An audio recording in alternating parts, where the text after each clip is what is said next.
Okay, I think we are live now. Yes, we are. I just want to make sure that, okay, I got the thing muted. Yep, we're ready to go. Chair, thank you. Perfect, thank you. We will go ahead and call this meeting to order. If we can all, if you're in a place to join for the Pledge of Allegiance, and I will go ahead and take the lead. So if you can stand. Ready, begin. I pledge allegiance to the flag Of the United States, America, to the republic which stands one nation, God, under God, indivisible, indivisible, liberty and liberty and justice. justice for all. Great, thank you. And if we can take the roll, please. For Camarillo Airport Authority, Supervisor Long. Here. Supervisor Ramirez is present. Mayor Molche. Present. Chair Santangelo.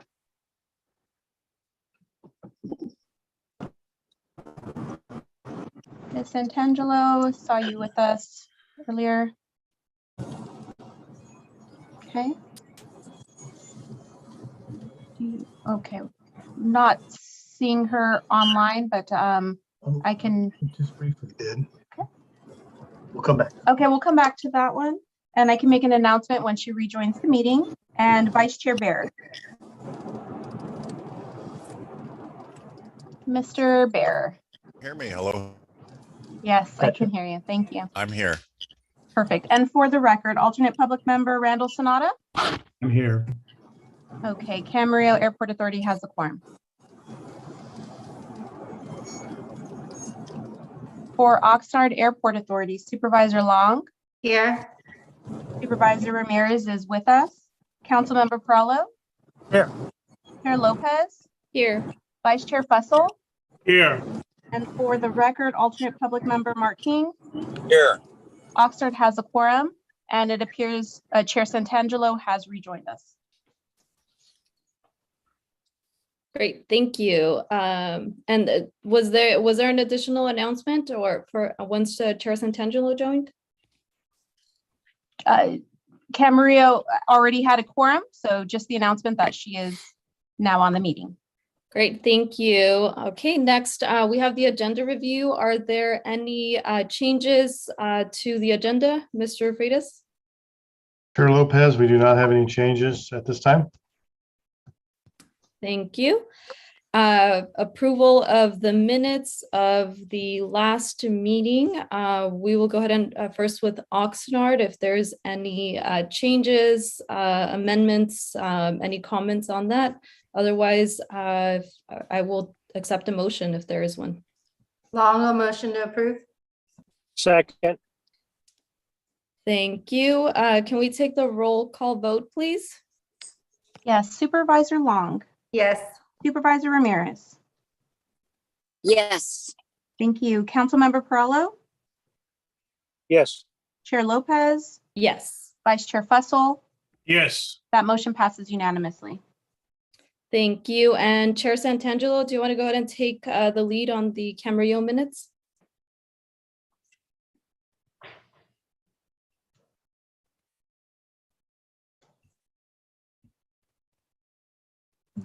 I'm sorry, did we lose? We may, yes. Looks like we might have. I don't see a Okay. chair in the list. Well, should I step in as the vice chair? Go ahead, yes. Untitled Spot, and this is on the one. Did I hear? Oh, does anybody have any comment on the minutes from last month? No, Hearing- but I'll motion to approve. Long. Do we have a Motion. second? I'll second. We have a motion and then a second on the floor. Can we get a roll call vote? Supervisor Long. Yes. Supervisor Ramirez. Yes. Mayor Molche. Yes. Ms. Santangelo is dropped off for the time being. Vice Chair Baer. Yes. That motion passes unanimously 4-0. Okay, thank you. Public comment. Do we have any members of the public who would like to speak? Chair, we have Walter Hagedom, who is asking to speak, so we'll promote him to panelist. Give him a second to join, and then evening, Walter. You may Good evening. show your video, and you have 3 minutes. Good evening, Airport Authority members. I'm Walter Hagedom, Chair of the Oxnard Shores Neighborhood Council. The development of residential properties around the airport, including the project at North Shores, Portofino, Teal Club, and potentially the site of Edison Power Plant, has been a priority of the city of Oxnard for many years. Yet this development is in conflict with the operation of the Oxnard Airport, producing noise, safety, health concerns for the increasing number of residents. Many problems arise from such developments, but I would like to concentrate tonight on the issue of lead pollution. Lead has been considered a toxic element for many years and is prohibited in every form of transportation fuel except avgas. Health organizations agree that there is no known safe level of lead in children's blood, and that exposure to even a small amount of lead has a negative effect on cognitive ability, particularly in developing children who absorb lead more efficiently than older children. In fact, a 10-year peer-reviewed study commissioned by the Santa Clara County found that continued use of leaded aviation fuel has contributed to increased blood lead levels in children, particularly for those within half a mile of the Reed Hillview Airport, a general aviation control airport similar to Oxnard. Another study conducted in North Carolina concluded that, quote, we estimate a significant association between potential exposure to lead emissions from avgas and blood levels in children, unquote. The Teal Club project, which is in the traffic pattern zone of the Oxnard Airport, is limited to 25% coverage of the residential development. This means that such much of the space left over will be for recreational purposes, drawing young people from all over the city. Tonight, you're being asked to make a recommendation to the Oxnard City Council on the Teal Club development. Earlier this year, the Oxnard Shores Neighborhood Council and CAUSE wrote letters to the Planning Department requesting that the Teal Club EIR address the subject of lead. Making recommendations to the City Council before these questions concerning lead pollution are addressed is premature. Since the Santa Clara study compared the levels of lead found in children around Reed Hillview Airport to those in children during the drinking water crisis in Flint, Michigan, allowing more development this close to the airport with lead fuel, while lead fuel is still being used, would be ill-advised. Thank you. Thank you, Mr. Hagedom. I don't see any other hands from the public, but I do see Director Bear and then followed by Councilmember Perello. Just for the record, and I understand what Mr. Hagedom is saying about low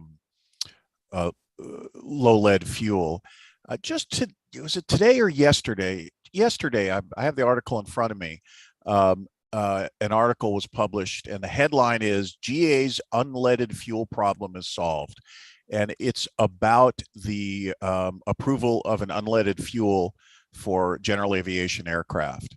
So I think, as I mentioned last month, that is where this is headed. So leaded fuel soon will be phased out, or low lead fuel will soon be phased out in favor of unleaded fuel in general aviation aircraft. And it's just a matter of time before that is the FAA norm. Can I just make a reminder for our board? Public comment is usually for public to comment and us to listen. And so, Scott, I think you're great on that, but maybe we can save that for our director reports. Just as a reminder, because I want to make sure we follow the Brown Act rules and regulations. Thank you. Thank you, Supervisor Long.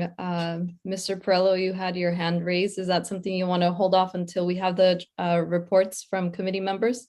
No, I'd like to get a clarification on this, Chair. I think it's significant for the record. Is Mr. Hagedom speaking, he mentioned, as the chair of the Oxnard Shores?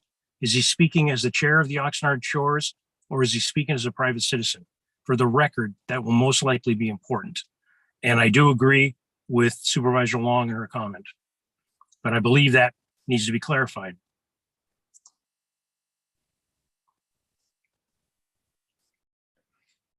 Thank you, Councilmember Perello. I do see that Mr. Hagedorn is still connected, and we can always go back and watch the recording of the meeting as needed.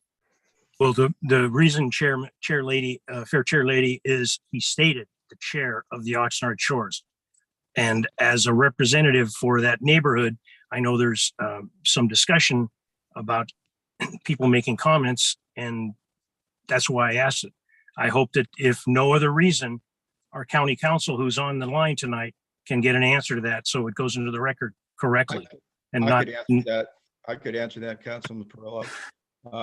As chair of the Oxnard Shores Neighborhood Council, we did send a letter from the Oxnard Shores Neighborhood Council, all of us, to the in reference to the EIR for the North Shores, for the Teal Club development. And so my comments tonight are just reflecting that letter that we sent back in February, and just reminding the authority that we did send it and that it is a concern of ours.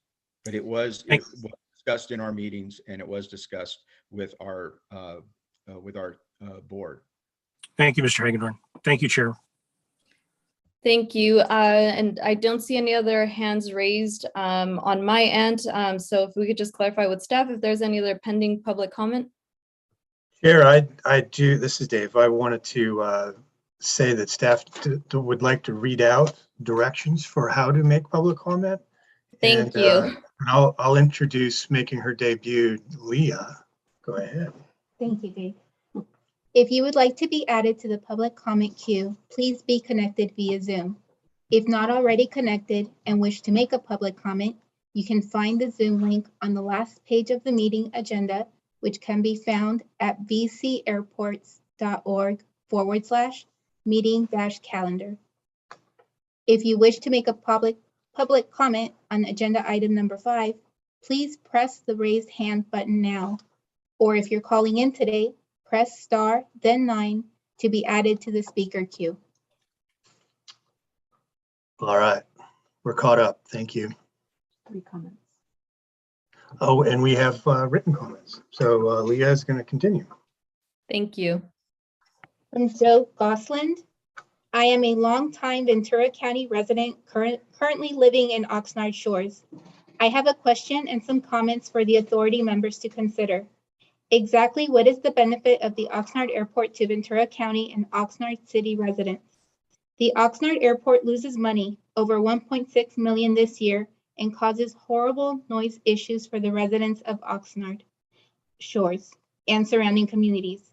Most of the planes using Oxnard Airport use leaded gas, which pollutes our neighborhoods and may well be poisoning our residents. It seems the only people that benefit from this airport are the 140 hangar owners and airplanes and flight schools from outside of Ventura County, particularly Van Nuys in Santa Monica. I have heard the argument that we, quote, need, unquote, the airport in case of a natural disaster, which doesn't hold water, as we have Camarillo, Point Magoo, Santa Paula, and Santa Barbara, all in close proximity to Oxnard. Speaking of lead, I would encourage you to review the peer-reviewed study on the lead levels found in children living and going to school near the Reed Hillview Airport in Santa Clara. This should be a major priority for this authority, especially the supervisors, as the lead levels found in these children were basically comparable to the lead levels found in the Flint, Michigan water crisis. We have older leaded gas planes constantly circling our community. Per the CDC, there is no known safe level of lead. Respectfully, Joe Gosling.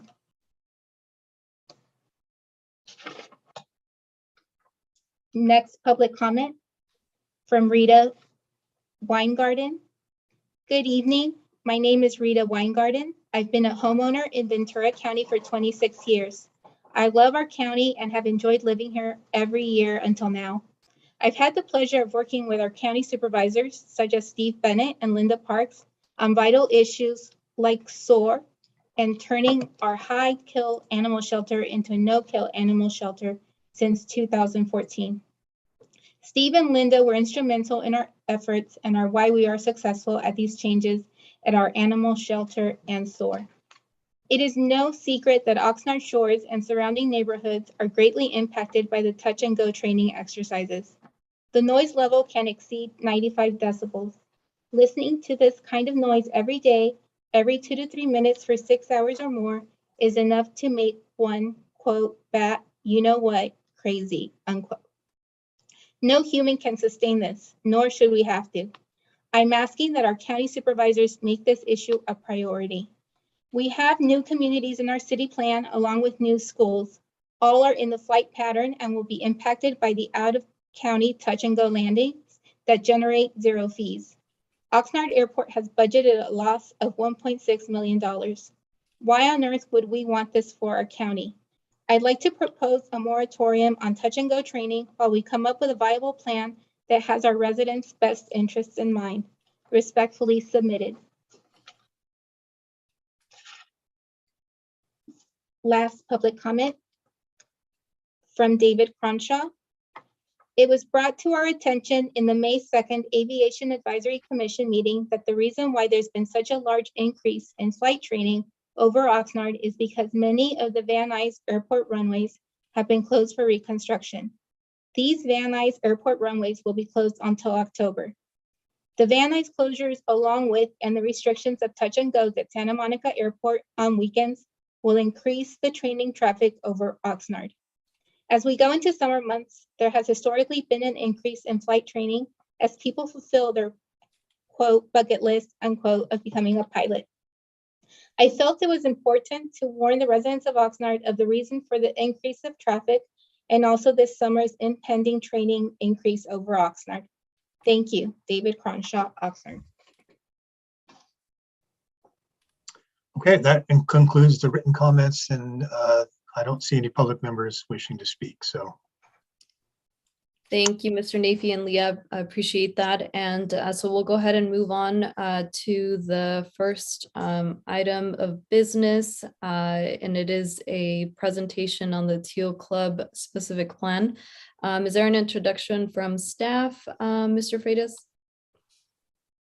Yeah, I could do a quick introduction. We were approached by staff from the city of Oxnard to do a presentation to this authority, and with your agreement was added to the agenda. So I don't know who we have from the city of Oxnard presenting tonight. Dave, maybe you do. You bet. Thank you, Director. Jay Dobrowoski is a senior planner with the Community Development Department of the City of Oxnard, and he's going to be introducing this topic and running us through a presentation. And at the end of that presentation, he and another member of staff and the applicant are available for discussion, follow-up questions and such. So with that, I will turn it over to Jay. Jay, you're welcome to show your video and unmute and lead us through it.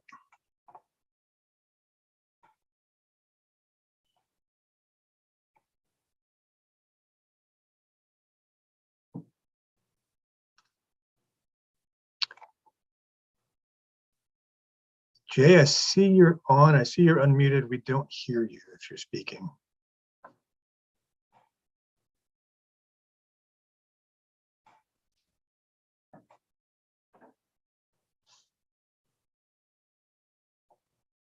Still don't have you.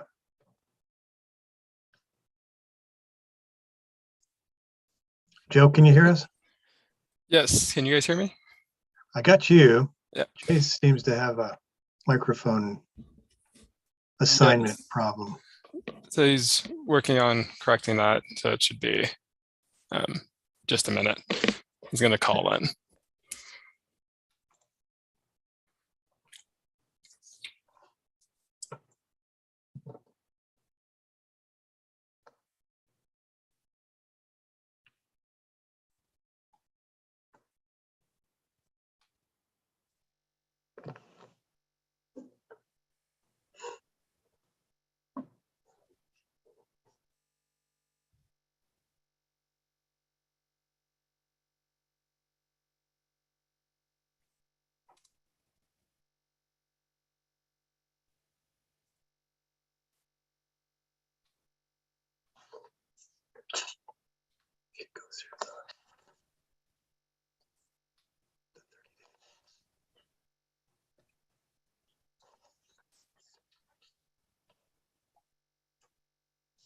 Chair, is it your option?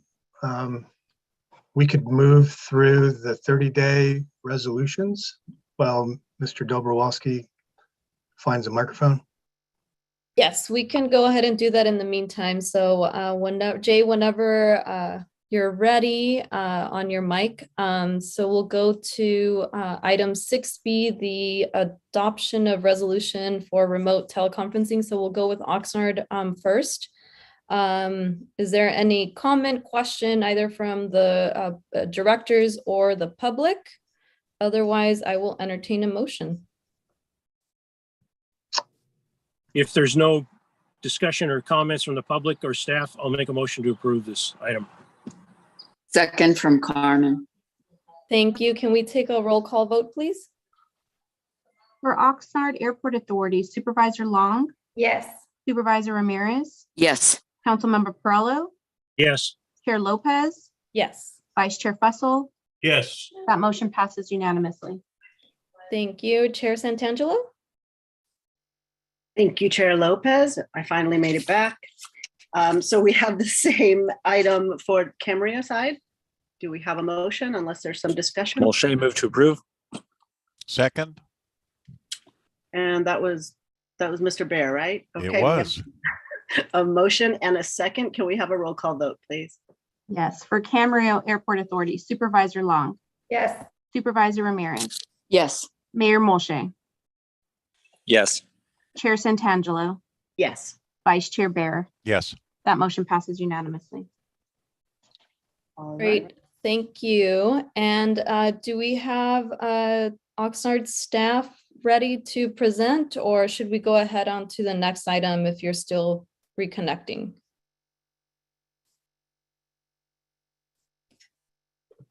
Joe, are you with us?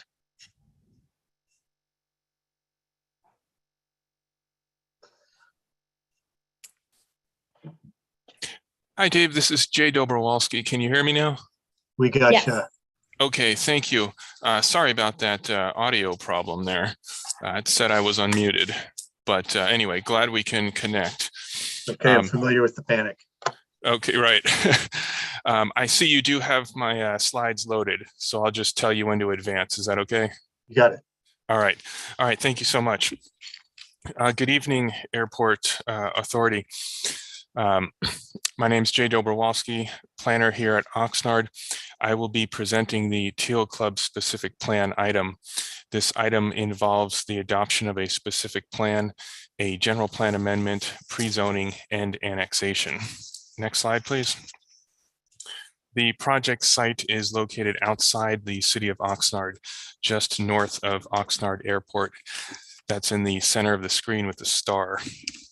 Next slide, please.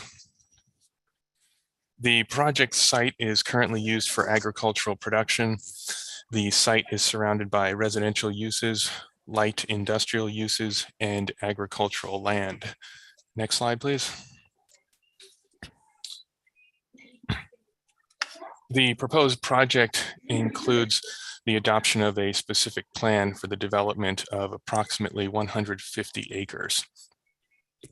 That development would involve construction of up to 900 residential units, 132,000 square feet of business park, and 60,000 square feet of commercial space, as well as parks and open space. The project also includes annexation of property just south of Teal Club Road that is adjacent to the airport. Those lots would be zoned for light manufacturing. So overall, the Teal Club project is 161 acres. All of that area is located within the Oxnard Airport sphere of influence. Pursuant to the California Environmental Quality Act, the city has evaluated potential project-related environmental impacts through the preparation of an environmental impact report. Next slide, please. The Teal Club specific plan area is approximately 150 acres. It includes various planning areas for residential, commercial, mixed use, business research park, and park uses. Next slide, please. The reduced intensity alternative project does not include the business research park uses along the southern portion of the site. The southern portion is bordered by Teal Club Road. Next slide, please. The phase 1 only alternative includes the development of only phase 1 for a total of 723 dwelling units, while the phase 2 portion of the site would remain in agricultural production. Next slide, please. This is an example of possible mixed-use development with commercial space on the ground floor and residential space on the second floor. Next slide, please. The specific plan would require that development is consistent with craftsman, traditional, and Spanish architectural styles. Next slide, please. Planning staff prepared an environmental impact report to evaluate potential environmental impacts of the project. The public provided comments, and staff is currently preparing responses to those comments. The project was presented during a community workshop meeting last month. Per the Oxnard City Code, the project is presented to the Oxnard Airport Authority for review and recommendation. Next slide, please. This map shows the project site located within the traffic pattern zone of Oxnard Airport. The project site is in the yellow area. Next slide, please. The project is presented to the Oxnard Airport Authority to ensure that operations and the potential development allowed per the specific plan are compatible with each other. Next slide, please. Next slide. Thank you. The airport comprehensive land use plan identifies residential, commercial, and park uses as compatible with the airport. The proposed specific plan is consistent with these uses. Next slide, please. The project site is outlined in white. The southern edge of the project site is subject to noises within the 60 to 65 decibel range. Next slide, please. Per the land use plan, the proposed business research park and park uses are acceptable uses, and the proposed multi-family uses are conditionally acceptable uses. Next slide, please. The southern half of the project area is located within the height restriction zone. The entire project area is located within the traffic pattern zone. Next slide, please.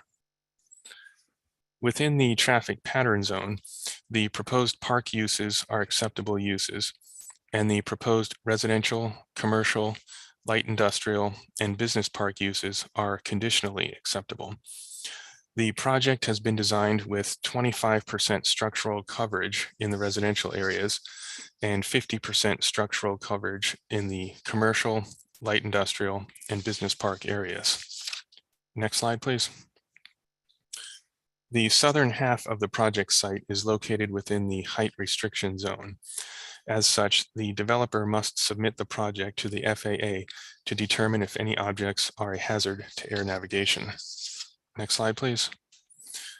The Oxnard 2030 general plan identifies the Teal Club site as an urban village where residents can live, work, and play. The project is designed to be consistent with these general plan designations. Next slide, please. And here again is the proposed land use plan for the Teal Club specific plan. Next slide, please.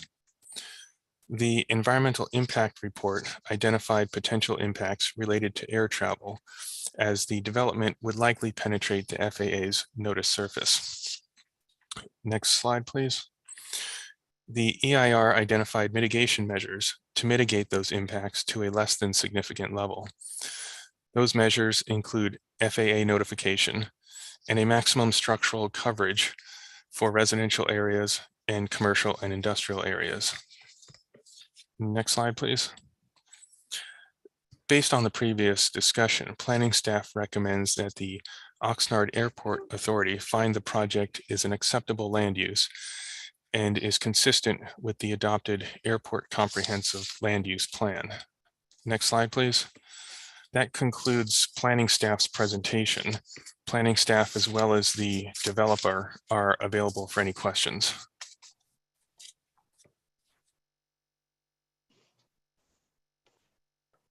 Thank you, Jay. We'll go ahead with any clarifying questions from committee members. And then, oh, Mr. Hardgrave, you had something to follow up on? I think you need to unmute.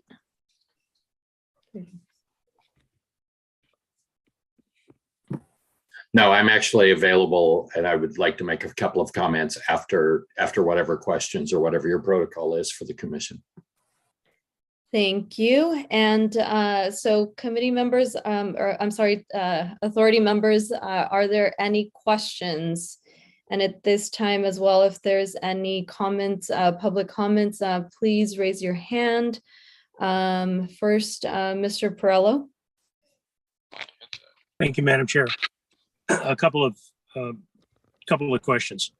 You've used the proposer. Thank you for the presentation. Nicely done. But a couple of questions I believe needs clarification for the public that's listening.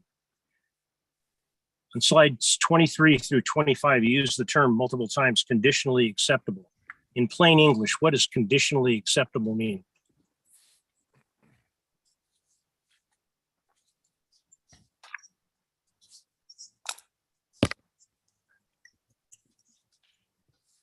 Shall I repeat the question? Councilmember Perillo, this is Dave Nafee. I can take that. Conditionally acceptable is it's a phrase that appears in the airport land use compatibility plan, and what it is a set of conditions that would take a land use that is otherwise not acceptable or not consistent or not compatible with the airport. And if the applicant were to meet those conditions, then we can use the phrase conditionally acceptable and say that it would be something not to object to, that they had met the conditions. And so in this case, it was 25% structure coverage for the residential uses, 25% or 50% for the commercial. And then the other conditions that were also mentioned. So it's the way the plan was written, and it appears the applicant is meeting those conditions. Okay, thank you. I believe that would help members of the public that wonder the same question. Thank you. Second question. In the beginning of the development, they talked about the stages and how it has been reduced, but they mentioned Teal Club Road, and they mentioned the property that would be annexed south of Teal Club Road. And I'm wondering, that would go up to the road that is listed on the map, but not on your presentation, as Little Farm Road. And how far west does that annexation go? Does it go to all of the industrial properties all the way up to Patterson Avenue or Patterson Road? Hi, Dave, can you hear me? Yes, go ahead. Okay. Yes. Regarding the additional annex property that is shown on the screen, it might be hard to see. Just below the blue star, there's a cutout area. Correct. And yes, the developer is also on the line. They can identify those parcels. That is not the entire light industrial area. Those parcels would be zoned for light industrial that would be compatible with the adjacent parcels that are next to the airport. So currently those are single family homes, if I'm not correct?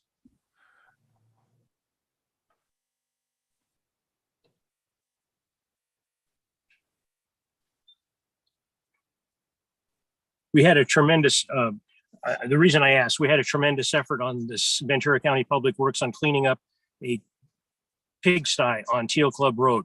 Members of the public dump and we tried to do it. And I want to thank the county publicly for cleaning that up. And today it's beautiful.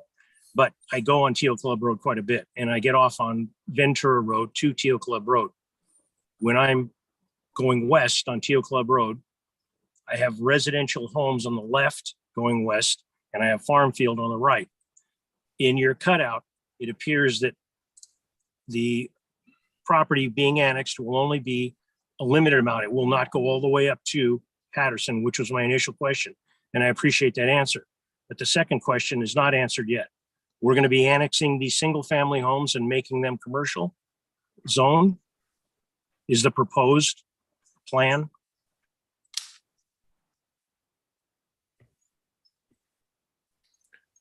I can speak to that, and the staff apparently may be muted. I'm not sure, but this is Dennis Hardgrave. But that is my understanding that the city will be zoning those industrial compatible with all the rest of the airport compatibility zone that's on the south side of Teal Club Road. Is there any expectation that eminent domain will be required to potentially take advantage of those changes? That's not anticipated, and all widening of Teal Club Road that occurs will be taken out of the north side of the street. So it'll come out of the Teal Club specific plan, and none of those existing homes or parcels will be impacted by the road widening. Thank you very much. Those are my questions, Madam Chair. Thank you. Thank you, Mr. Perello. Dr. Fussell?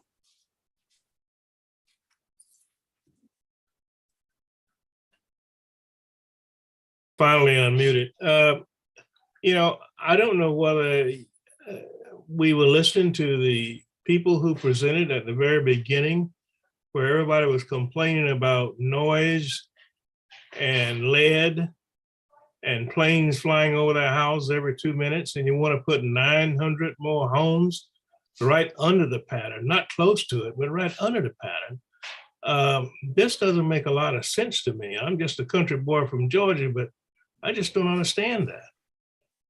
No further comments. Thank you, Dr. Fussell. Mr. Hartgrave, are there any additional comments in terms of the impact of noise? I mean, that is something that, as an authority, we've been hearing about, just about at every meeting, the concerns around noise. Is there anything that you can add about that?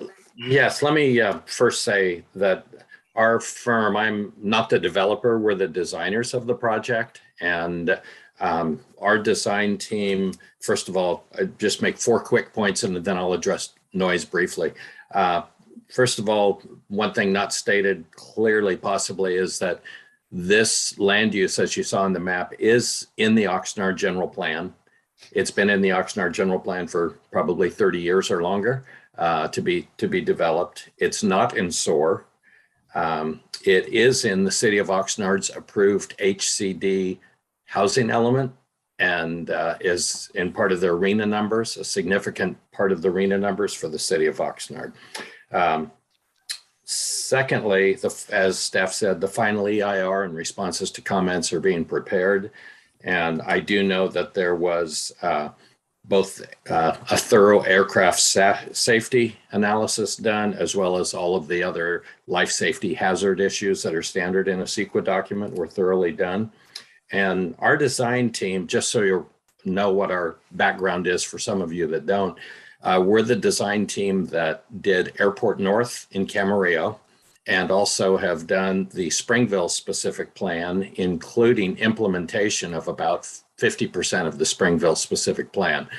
And with that, we have been able to design projects that meet this 25% coverage limit. The property owner in this case agrees to all of the conditions that were mentioned by Mr. Nafee. And so we are in complete willing to be in complete compliance, and the design of buildings and the layout of buildings will meet those criteria. We will work closely with the FAA as we have at Airport North and also at Springville. And we do agree with all of the conditions. I'd say finally related to noise, we are aware of noise issues. I live on the confluence of the Naval Base Ventura County flyover zone, so I'm aware of it every day, and the Camarillo Airport approach. So I get to crisscross every day from those and understand that as well. And we are aware of it. The layout and the location of the Teal Club specific plan is very similar to the Springville specific plan, which is a much higher traffic airport. And so we're aware of it. Buildings now, with the building codes being what they are highly sealed. So interior noise is much different than it is in the past. The noise contours do not impact this based on the noise impact study that was done. People will hear our planes. I understand that. People will complain, turn in, turn out, touch and go, or training directions. Do not turn north and come over this. This is substantially less traveled approach and departure direction over this site. So with that, we're aware of it. And all the disclosures will be included, and we'll be working closely with staff. We just recommend that the need for this mixed density housing that includes a large number of low income units to help the city meet their RHNA requirements and entry level buyer homes is a significant need that the city has, and the state has mandated that they go ahead. And we sometimes have conflicting agendas between different agencies, but in this case, we've met all the standards. Here for any questions you may have. Thank you, Mr. Hargrave. Those comments are appreciated. Supervisor Ramirez. Hello, I'm not able to, I haven't quite gotten home, so I'm just here on the phone. But basically, I want to just ask a couple of questions here. Mr. Hargrave, I think I met with you when I first got on Oxnard City Council in 2010. Years ago. Yes. Yes. So I know that this is a project that's been under consideration for, before I even got there in 2010. So here we are. And I will just say that I know that at that point, it seemed to me, my recollection is that the family, the owners who are farmers, have done great service for the community, for agriculture, could not find family members who wanted to continue doing the farming. So the city does need housing, and I'm not sure everybody knows what RHNA is. Perhaps some of our non-electeds do not know that RHNA's Regional Housing Needs Assessment. The county, I can't remember what the number is for the city of Oxnard. It's 8,000 plus units, I believe. Yeah. And regionally, with the 6 counties, the SCAG region, I'm on the SCAG regional council, and actually now first vice president, has stated that the whole region needs 1.3 million units. Now, that seems like, and probably is, an impossible number. The city does need it, but I see the issue is just naturally, where are you going to put it? Is it going to bother people? And also, do we have enough water, and the traffic concerns? So I would like to, and this is not going to be my decision. It's going to be up to folks like Councilmember Perello, Councilwoman Lopez, and their colleagues to give it the yay or the nay ultimately. But these are the kinds of concerns that are coming forward. They're sort of, it's going to be a bumping up about what people need. So I just think it's really important to consider everything. And at the beginning of my tenure, and forgive me for not asking a question, make it a little speech, there was an effort to build housing at Ormond Beach. It was called the South Shore Project. But that was definitely going to encroach on the Navy base. And although the majority of the council voted for it, they did not. They did get, the city was sued successfully to stop the project because, among other things, it wasn't about encroachment. It was about environmental issues and lack of a good EIR. Was an EIR done here? Yes, there is. Is it? Oh, sorry. It is a full EIR. It did have its public review period. and comments were received. And this was the second or the recirculation of the EIR, because if probably to go back to your history on it, you probably recall that at the time we wanted to do a park in that upper left corner where it's shaded gray, and the Oxnard K-8 elementary school district asked the city council to let them build a school complex there. And the council did not put that in the general plan. And the property owners did not agree to put it in our plan. And the Oxnard School District, under a threat of eminent domain, acquired the property under a negotiated settlement outside of court and purchased that and did their own EIR for that gray shaded area, of which we have no control over.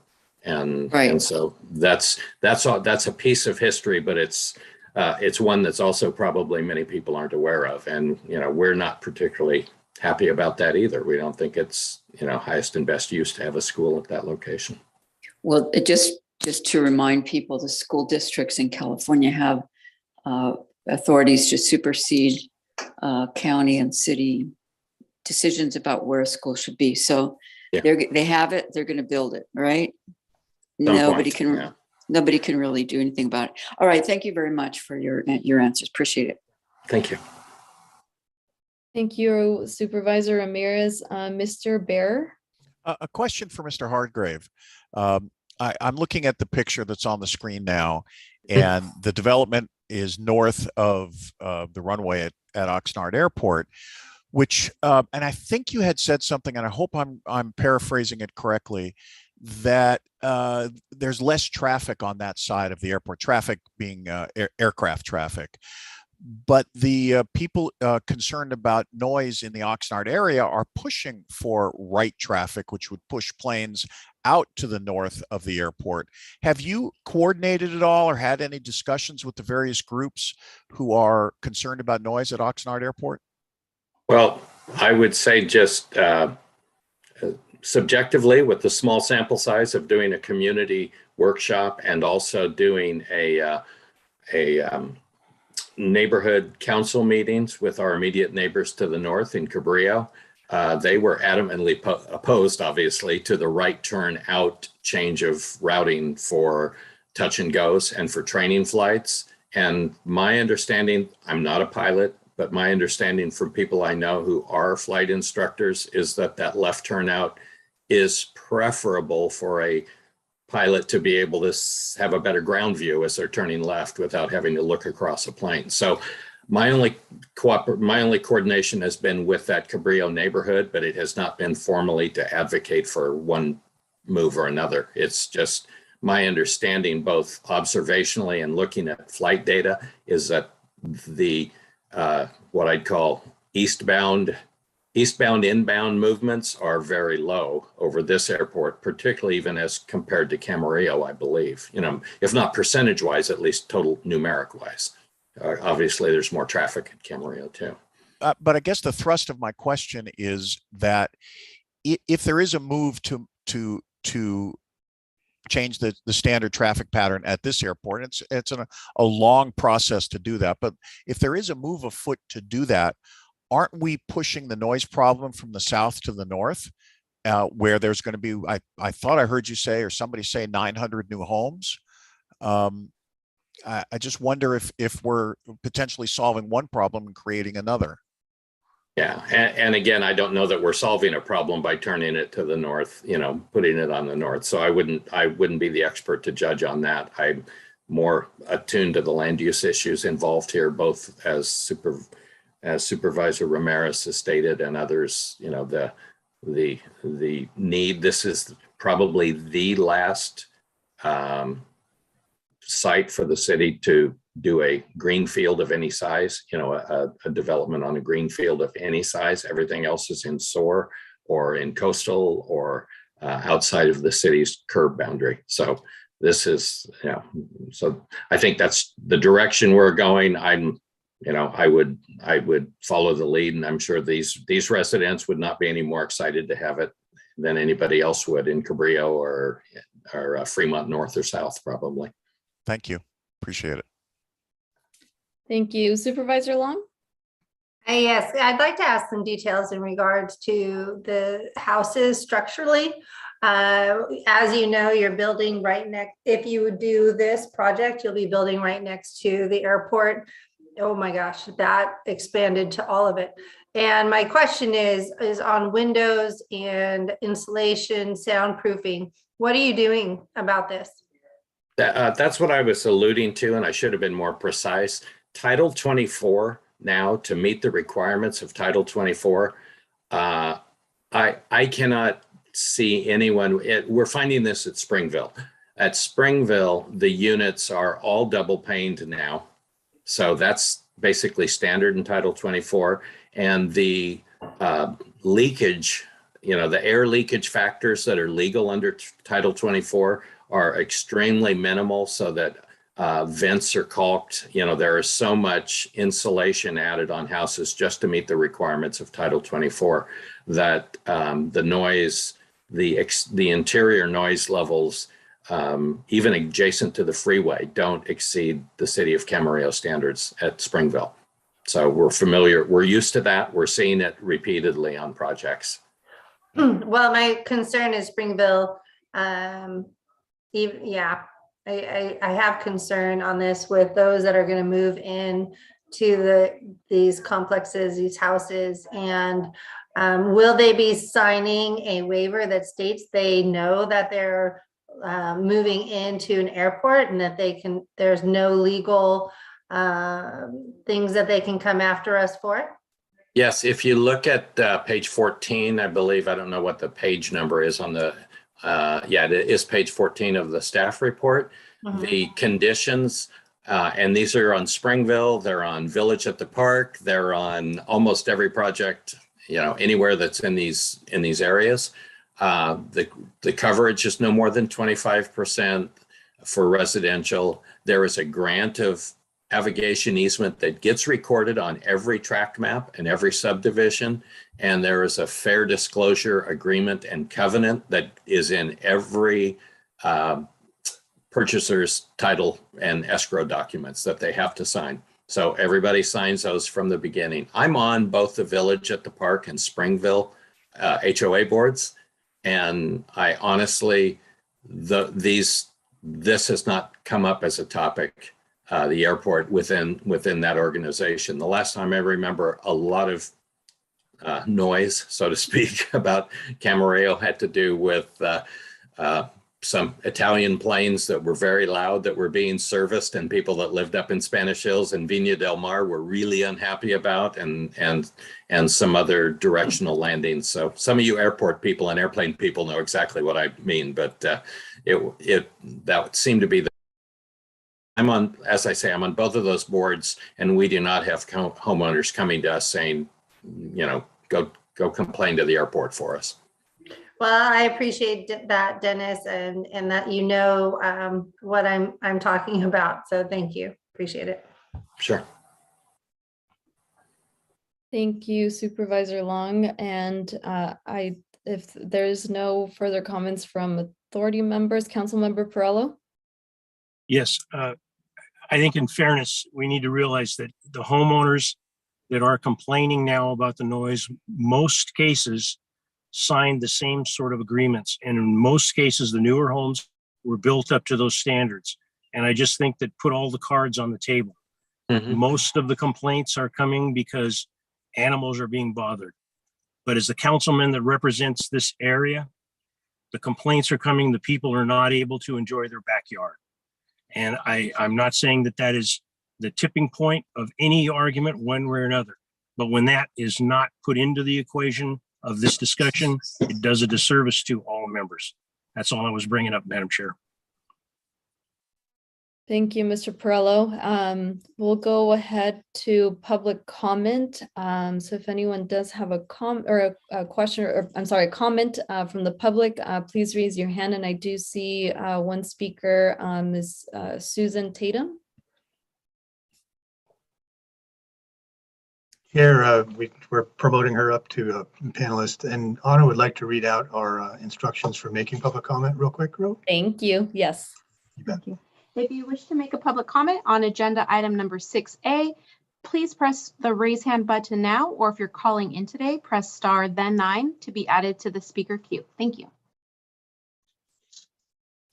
Thank you. Susan Tatum, I think you can unmute yourself.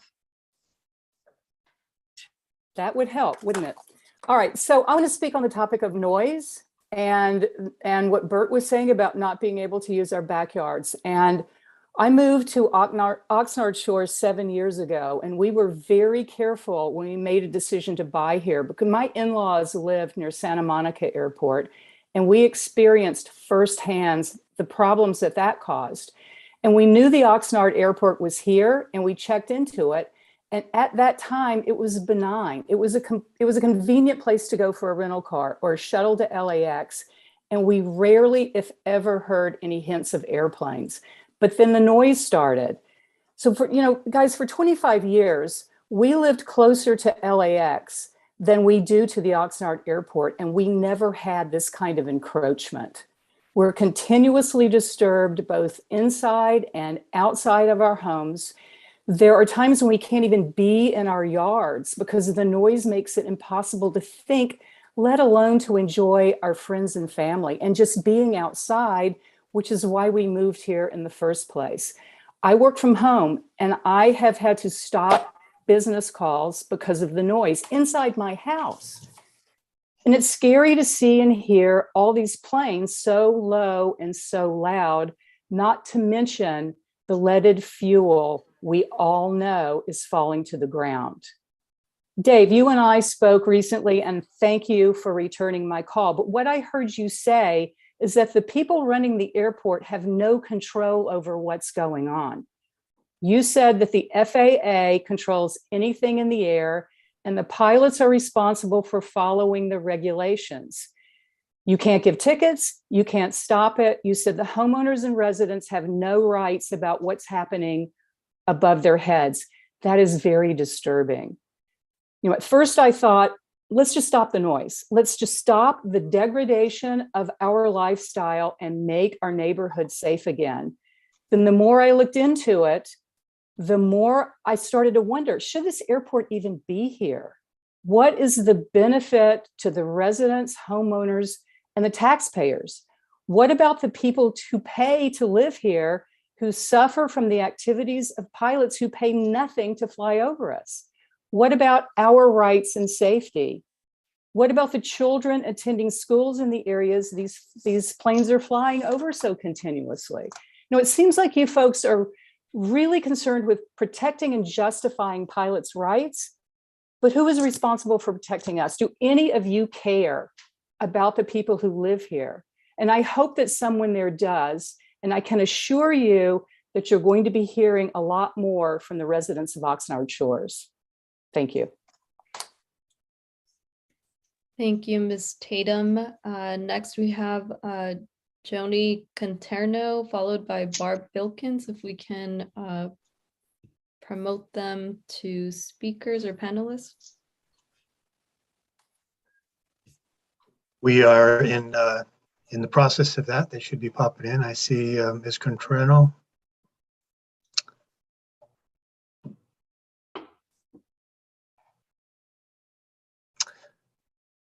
Go ahead, Ms. Conterno. You should start video. There, yeah. Okay. I've lived in Oxnard Shores for 6.5 years. I've been coming here all my life. I'm not new to this community. For the past 18 months, like many, I've experienced a dramatic and annoying increase in the flight traffic over our neighborhood.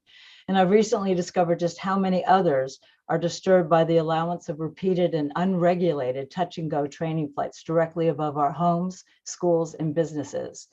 To educate myself on the subject, I watched archived videos from previous meetings like this. Almost every argument against being able to follow a noise abatement protocol for touch and goes are on record stating it's for safety reasons, safety of the pilot. We agree that safety is paramount, but the safety of one in the air does not overrule the safety of thousands below. The statements on record against controlling touch and goes most often make these claims. Pilots cannot reach the minimum altitude of 700 feet to be able to make a left-hand turn before the Edison Canal, or pilots may not be experienced or feel safe to make a right-hand turn. This is what we've been told, but flight tracker software tells a different story, and the truth is in the data. Safe altitude. Tracking flights shows that pilots choose to fly beyond the Edison Canal recommended turn despite having reached 700 feet at or just beyond Victoria.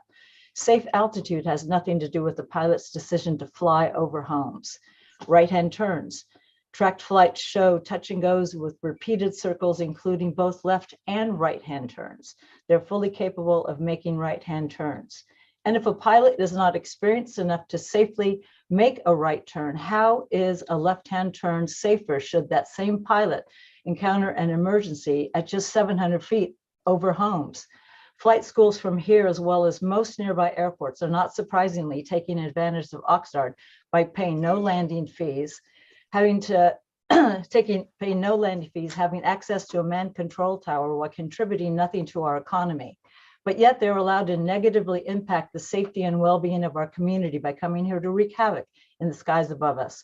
The voluntary noise abatement procedure calls for touch and goes to turn left before the Edison Canal. Right turns would take planes over uninhabited areas. The endless discourse presented on why neither of these are possible for safety reasons is ironic, as the need for safety is created mostly by allowing unregulated touch and goes out of Oxnard, which attracts the hordes of offenders.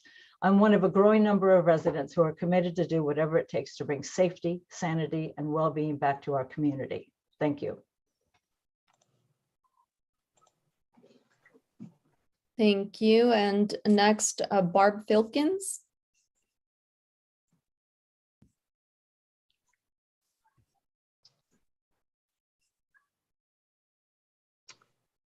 Okay, I want to make a quick statement on Ms. Tatum and the second speaker, which is, can you hear me? Yes, go ahead. Okay. First of all, from a pilot standpoint and from a instructor standpoint, safety is paramount in everything we do. When we talk about, oh, somebody's making a left turn on downwind or a right turn on downwind, sometimes that comes from the tower for the purposes of spacing and safety. I won't say that I agree with the people that fly low or fly a wide pattern. That's something that the industry has to regulate.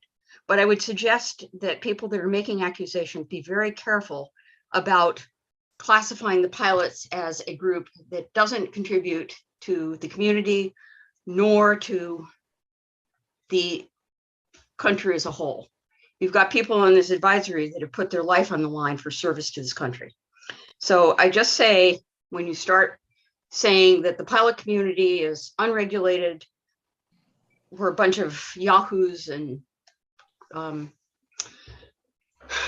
whatever, start to kind of roll that back and take a look at the individuals that you're talking about. Done.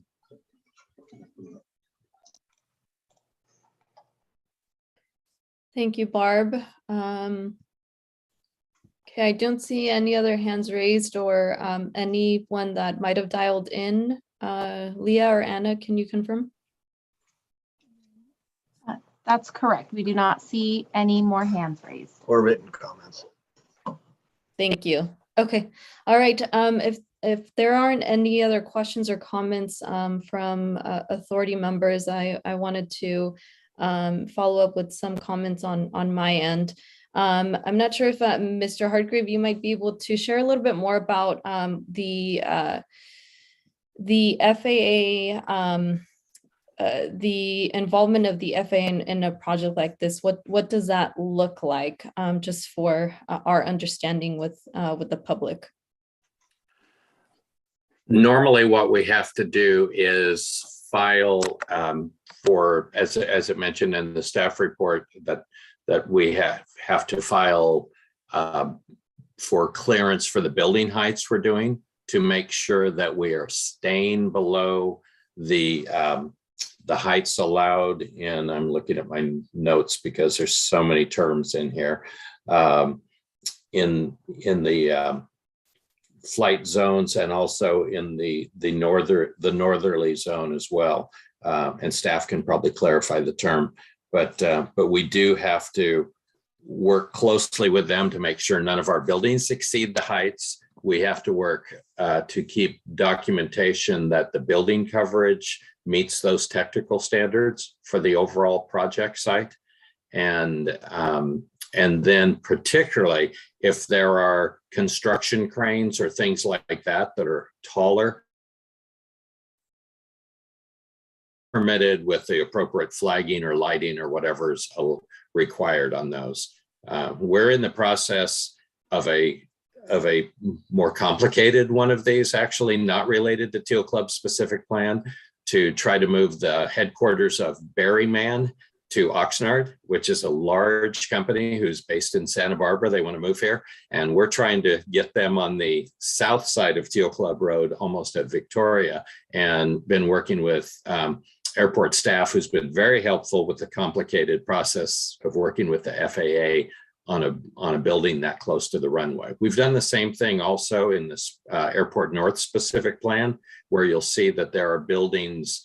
Both the former Ventura County Star building has a sloped roof because it could only be so tall as it was on the approach area, and industrial buildings south of the US 101 are sometimes sloped on the building height because they have to meet those criteria. So we're used to dealing with that. The home builders would be aware of that and also have to go through that process. So those are the safeties that are built into that to make sure that nobody builds a 70-foot tall building where there's not supposed to be anything taller than 40 feet, for example. And so that criteria would remain in place. Thank you. I appreciate that. And my next question, I think either if you might be able to answer it or might be more appropriate for our planning staff, the Oxnard planning staff, in terms of the process of this project, as Supervisor Ramirez mentioned, this has been a long time project. It went through an EIR. It's coming to the airport authority today. So if you can share what is the timeline and the process of this project as it goes through, and with it, if it is approved today as a recommendation, it would go to the Land Use Commission for review as well. So if we could just get a sense of the timeline and the process. I will tell you the first part I can answer, and then staff can tell you the rest of the process. We are attempting to get on the VCTC's agenda for their July meeting. We wanted to make sure we had this meeting first, and so we didn't try to serial book them back to back. We wanted to be able to give a report from this meeting. So we are going to meet their deadline of, I think it's May 20th or 19th to get all of our documents in, including a summary report of this meeting. And then from there, staff can say what the EIR timing and public hearings would be. Thank you. Either Mr. Dabrowski or Mr. Pearson.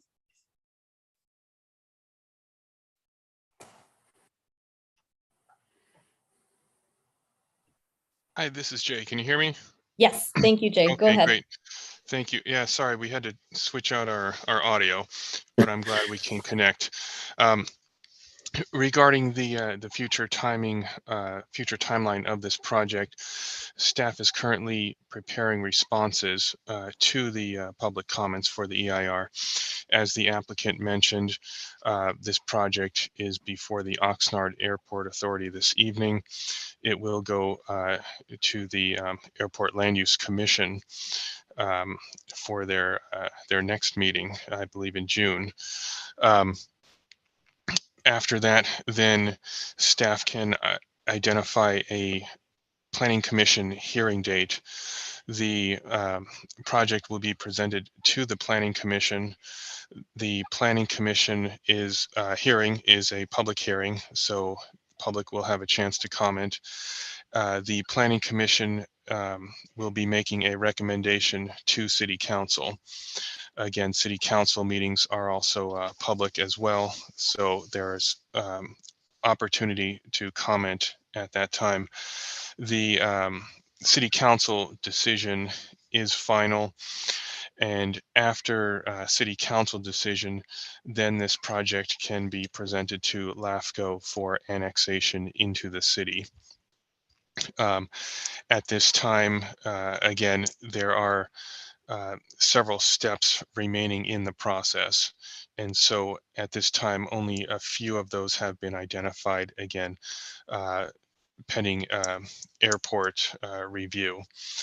And so that's where we are in the planning process. The public is always welcome to submit comments to the planning division at any time. This was presented to a community workshop last month, and part of that workshop was to gather public comments from not just the surrounding neighborhoods in Oxnard, but also the public in general.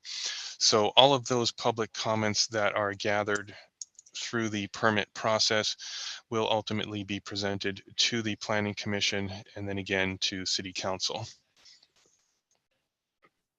Thank you, Mr. Borowski. I appreciate that timeline, and I think to understand that, as I see it, the process for a project like this,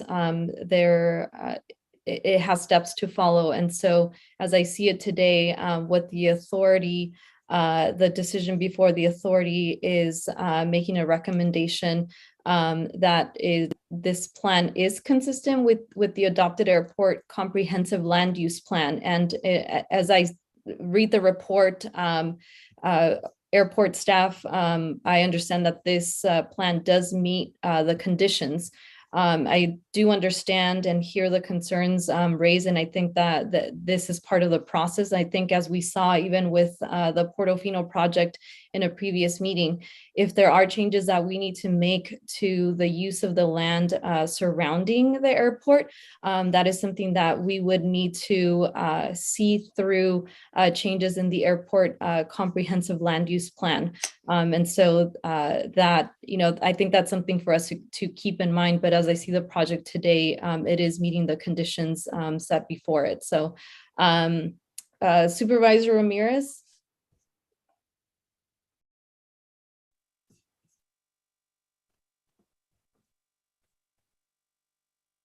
I'm not sure if your audio is not coming through.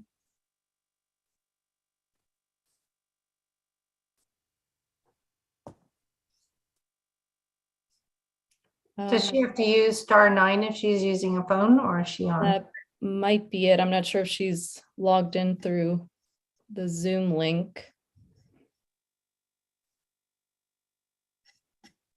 Supervisor, can you hear me now? Yes, go ahead. I had to unplug my earbuds. I guess my question is, this ultimately, it's got to go through several stages, but it ultimately is the decision of the Oxnard City Council, correct? Yeah, but what would be the consequences if we, if say our majority here was a no vote? Or do we have to make findings to say a no vote? I'm not saying I would do that at all, but I'm just wanting to know what the consequences are.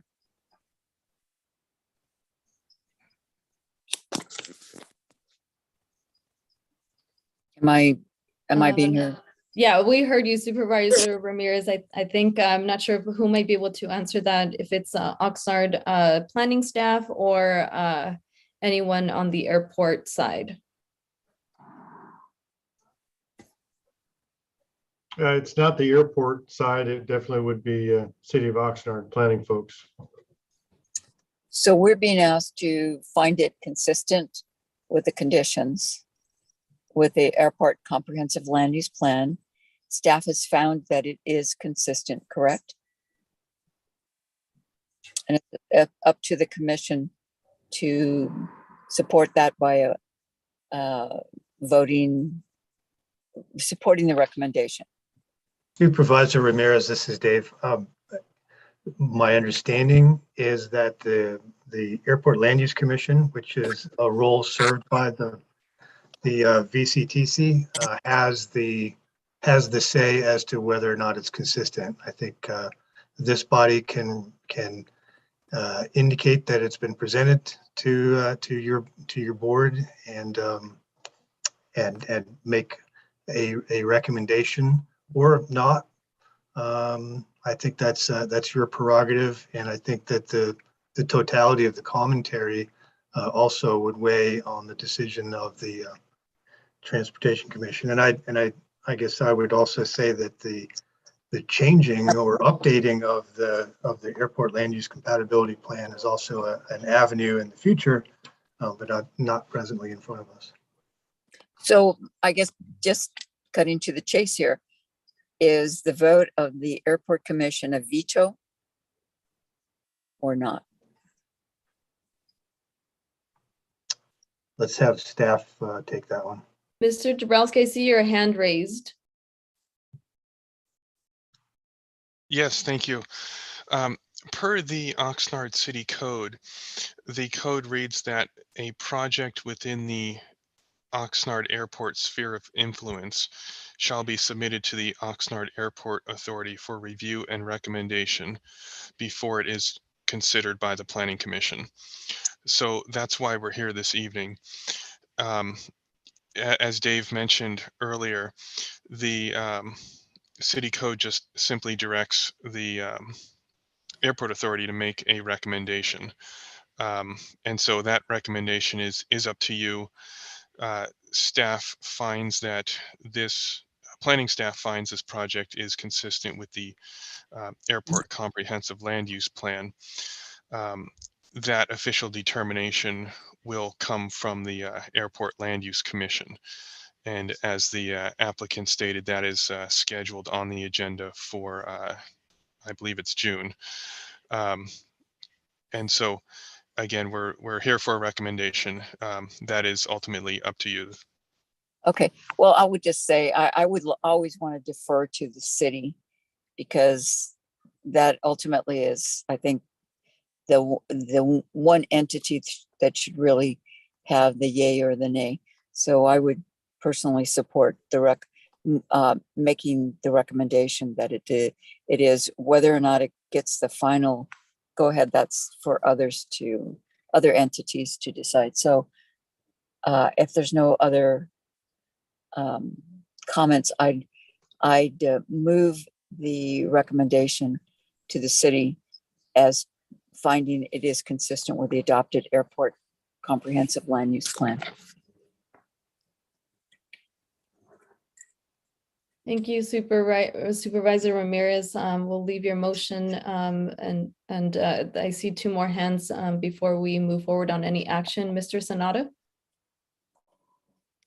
I would suggest that the comments that we heard from the public just a few moments ago is a preview of 990 more people or households commenting about the noise over this new development.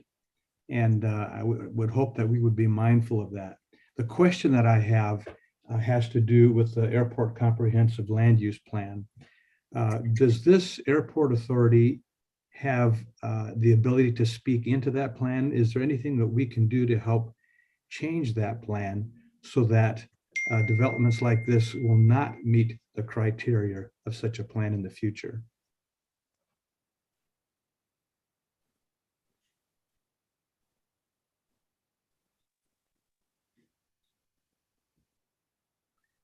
Is there anyone that can address that? This is Keith from the airport. Those criteria are developed by the state. So, probably a letter from this authority to them in general, but that's basically Caltrans has developed the bones of the plans that are adopted by each of the airport land use commissions. Each of the counties that have an airport in them would have one. So it's not a small task, but it could be, if you had various comments, those could be put in a letter and sent off to Caltrans. We could get it to the right person or entities if you wish. See, thank you. Thank you, Mr. Sanada. Councilmember Perello? Thank you, Madam Chair. Couple of just very, very blunt questions. who composes the Airport Land Use Commission? Who serves on that? And how do they get on that commission?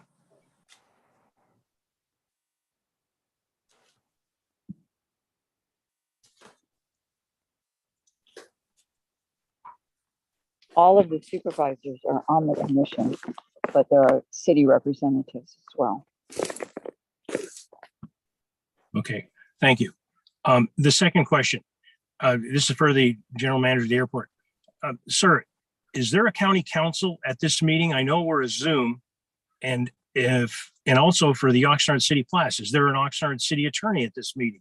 Because some of the questions are being answered, and I know from past experiences, sometimes people make a statement that they assume is right, and it turns out legally it's not. Can I get a clarification from any legal staff that's there that the information we're being presented is accurate? I can say from county council's perspective, county council is not on the meeting tonight. We do not have county council on the meeting tonight. And I respect you tremendously, but I think it's a major mistake for a body like this on an issue like this, that we don't have somebody protecting the county.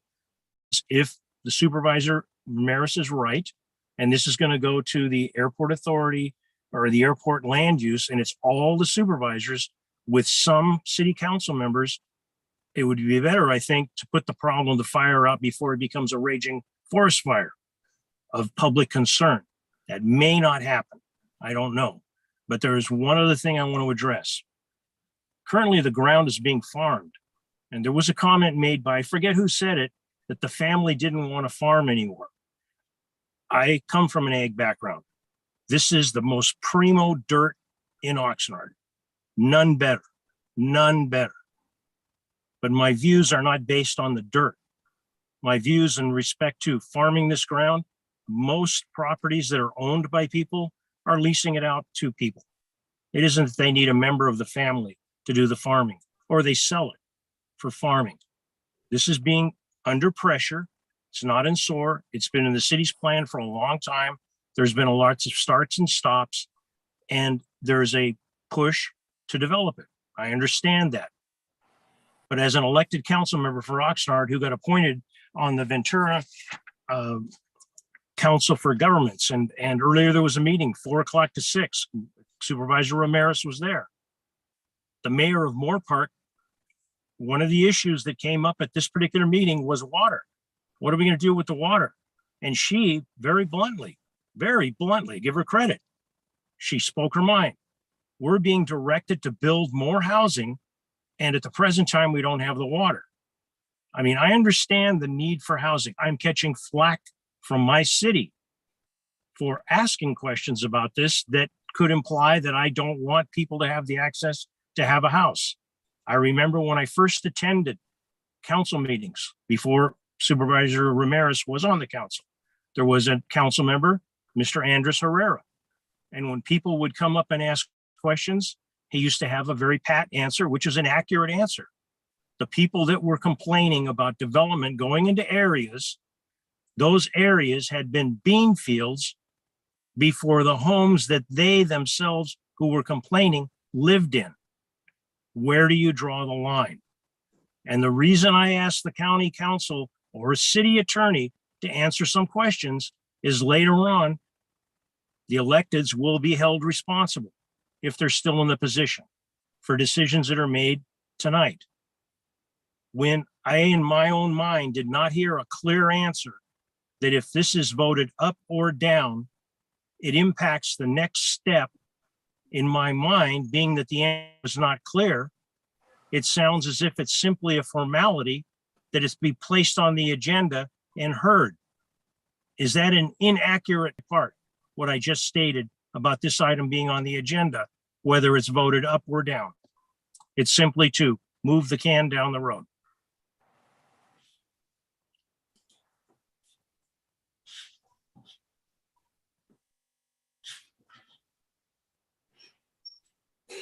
Thank you, Mr. Pearl. I think that question is pending with planning staff as they are bringing this project through this first authority meeting.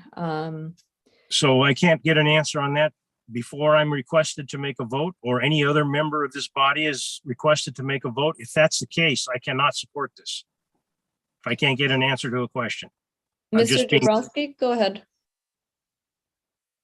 Yes, thank you. I want to go back to my previous statement, and that is that simply the Oxnard City Code requires that the Oxnard Airport Authority make a recommendation. Again, what that recommendation is entirely up to you. That recommendation will be presented to the Planning Commission and ultimately to Oxnard City Council. Thank you, Mr. Broski. Thank you. That's my questions, Madam Chair. Thank you. Mr. Barrett, go ahead.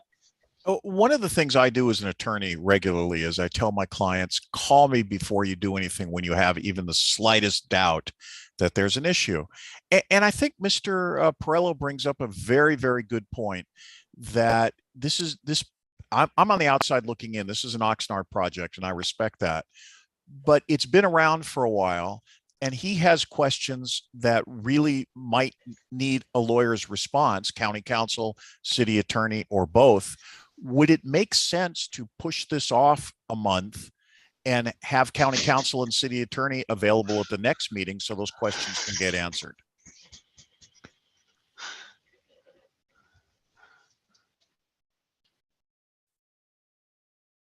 Thank you for your comment, Mr. Bear. As I'm hearing this, we have this decision as the Oxnard Authority, and I think we have to vote as we see fit. Again, going with what the recommendation states is whether the Teal Club specific plan is consistent with the adopted airport comprehensive land use plan. Ms. Santangelo, or Chair Santangelo? Thank you. I was pretty much just going to kind of bring it back just the way you are. I understand the concern. I'm being sitting on a city council, development decisions are some of the most difficult ones we make these days. So I get that. And I think that there are good points to be made and lots of discussions. I don't know if this is the place for that, or as I see it, the recommendation, the agenda item is whether or not it's consistent with the land use plan. So, I don't know if that simplifies it or makes it more complicated for everybody, but I don't think this is us giving a stamp of approval to the project. It's just saying whether or not it's consistent with the land use plan. So, and we did just have a similar item like this, and I don't think this is going to be the last. Camarillo will probably, so maybe we need to clarify exactly what is being asked of the airport authority. If this is causing some confusion, then we should clarify it going forward in the future, because this will come back again, not the same development, but other developments. So that's my 2 cents. Thank you, Ms. Santangelo. Mr. Sanada?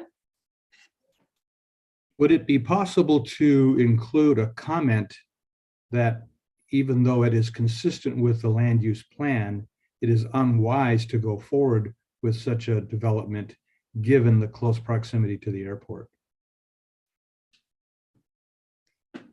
Thank you, Mr. Sanada. Dr. Fussell? I'm wondering if another way to look at this is whether it's consistent or does it make sense? If it doesn't make sense, it doesn't matter whether it's consistent or not. So I think that's one way of coming up with an answer. Thank you, Dr. Fussell. So I know Supervisor Ramirez made a motion, and I will go ahead and second the motion. And before we call the roll vote, Ms. Santangelo, did you have additional comments, or did you just leave your, okay, thank you. No. Thank you. Can we take a roll vote if there are no additional comments or questions from the authority board? I'll just make this comment. I think that Member Santangelo really stated it very succinctly. This allows, we're supporting the recommendation that it was consistent. That's what our staff said. I respect our staff. Whether or not it goes forward, ultimately it's going to be up to the Oxnard City Council, I believe, and then it goes on to LAFCO.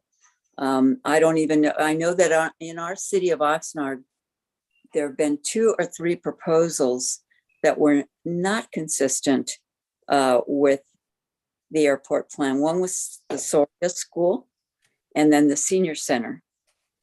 But they have gone forward because the city council approved them, if my recollection is correct. So I really want to respect the role of the Oxnard City Council and just support the recommendation that we find it, that I, or maybe the majority finds it consistent or not, and then let the process play out. So that's why I support this. I made the motion. Thank you, Supervisor Ramirez. Can we take the roll vote, please? Chair Lopez, and just a point of clarification, perhaps it's for Supervisor Ramirez. Would the motion also be to include staff's recommendation to receive and file the presentation on the Teal Cup? Yes, the 2 items, yeah. Thank you very much. Roll call vote for Oxnard Airport Authority. Supervisor Long? Yes. Supervisor Ramirez? Yes. Councilmember Perallo? No. Chair Lopez? Yes. Vice Chair Fussell? No. That motion passes 3-2.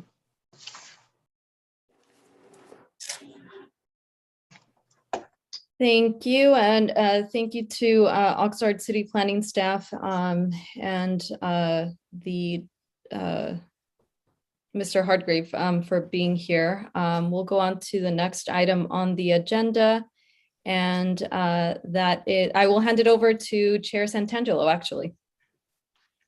Thank you for that. So it looks like for the next item for Camarillo is the approval of an authorization for the Director of Airports or designee to sign the First Amendment to lease with Kim and Bill Burr Family Trust for 65C Durley Avenue at the Camarillo Airport. Do we have a staff report on this? We do. So quickly, what this was an item that actually came through the authority and ultimately to the board in January of this year. And we noted before signatures that there were some changes that need to be made before execution. And one of those was just an incorrect reference in the legal description and the exhibits. So we made those corrections. And during that time, the entity also asked that we remove one of the use clauses, which required that it provide Part 135, which is as charter service, aircraft service. So we removed that. So those are the 2 cleanup items. We're just asking for approval, take it back to the board, and then execute the document. And Madeline is on the line from our office. Madeline, did I miss anything? No, it's just that the Burr Family Trust had asked us to modify the use clause, which we did, and then had to further tweak it again, which is why you're seeing this again.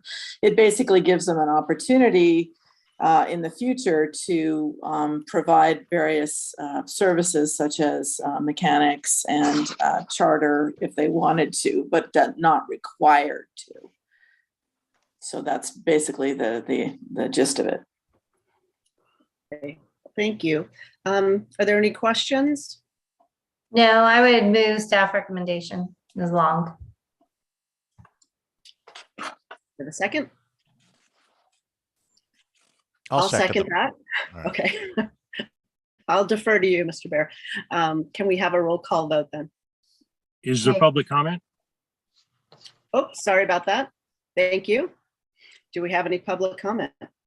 We do not have any written comment, and it doesn't appear anybody is in the queue to speak from the public. Okay, then let's go ahead with the roll call vote. Okay, for Camarillo Airport Authority, Supervisor Long? Yes. Supervisor Ramirez? Yes. Mayor Molche? Yes. Chair Santangelo? Yes. Vice Chair Bear? Yes. That motion passes unanimously. Okay. Chair Lopez, shall I pass it back to you for the joint items? Sure, we can do it together. Okay. All right. So item 6E, the capital improvement plan, we'll hand it over to staff. If there's a presentation, that would be great. Chairs, yes, this is an item that you see every year. It is the capital improvement project for both airports. And we have from our staff, Aaron Powers, to do a little overview of our projects, each airport. Good evening, chairs, Lopez and Santangelo, and authority members. Tonight, staff is before you to request that your authorities recommend that the Board of Supervisors approve the 6-year airport capital improvement plan for Camarillo and Oxnard airports, as well as authorize the director or his designee to apply for federal and state grants for projects scheduled in federal fiscal years 2022 and 2023 as indicated in the capital improvement plan. So each year, the Department of Airports works with the FAA to update its capital improvement plan. This plan is required annually by federal and state agencies in order for our county airports to be eligible for grant funding. Grant funding is especially important when we are dealing with high dollar infrastructure projects, like many of those projects identified in our updated capital improvement plan. The CIP lists projects in order of priority, as well as in alignment with federal funding levels that the FAA has identified as potentially being available for those years. It's important to note that there's no guarantee that any project will receive grant dollars or funding in the year identified. Before I move on to describing the projects for Camarillo and Oxnard, I do want to mention just a couple of points that are good to keep in mind. First, the Department of Airport maintains an airport pavement maintenance system plan and uses that along with operational information to help set planning and construction priorities. You may have also noticed in your agenda packets that the capital improvement plan includes planning years beyond the 6 years we're going to discuss tonight. And this is done to provide the FAA with additional information to help them understand our current and future capital improvement needs at both airports. And as you can see, those needs, starting with Camarillo Airport, are great. Over the next 6 years, we will be requesting a little over $47 million worth of projects, with the FAA funding potentially at 90%, and Caltrans matches up to 5% of those federal dollars. It's good to note that I say up to 5% because even though 5% is the funding formula, it is not uncommon for Caltrans to cap or their contribution each year depending on the needs statewide of airports. And so when that happens, sometimes the airport share ticks up a little bit, and we need to, and we account for that as a possibility in our planning. And starting with Camarillo in federal fiscal year 2022, we're looking to try to procure 2 grants. One is for a Part 150 noise study for Camarillo Airport, and the other grant that we are working on is an environmental study related to the future runway and taxiway reconstruction at Camarillo Airport. I'm going to walk through these additional years, but I do want to just say if any authority members have questions along the way, please ask, and I'll be happy to try to provide you an answer. In federal fiscal year 2023, we'll be looking for 1 grant project, which would be the final design for that 2025 planned construction of the runway and taxiway connector improvements. And then additionally in that year, we're noting that under a recent infrastructure bill that came down from the federal government, Camarillo and Oxnard airports have been allocated some additional funds that can help with our capital improvement plan projects. And in 2023, we're going to use some of those dollars that that are allocated for Camarillo, we're going to transfer to help purchase an updated firefighting vehicle for Oxnard Airport. And then in federal fiscal year 2024, we are planning a no project year. This is not because we don't have needs. It's that in the following year, we have a really big ask. And in those cases, the FAA does look to sponsors to try to build in some no project years to help balance the system nationally. In federal fiscal year 2025 is that large project. We're looking at an over $40 million project to reconstruct the runway and portions of the taxiway connectors. And then in 2026, we're going to start getting back into more of a maintenance cycle, and we will be looking for grants to help us design rehabilitation of our concrete taxiways, Foxtrot, Golf 1, the key hangar area, and the main apron, as well as a design grant for the rehabilitation of the central apron. And finally, in 2027,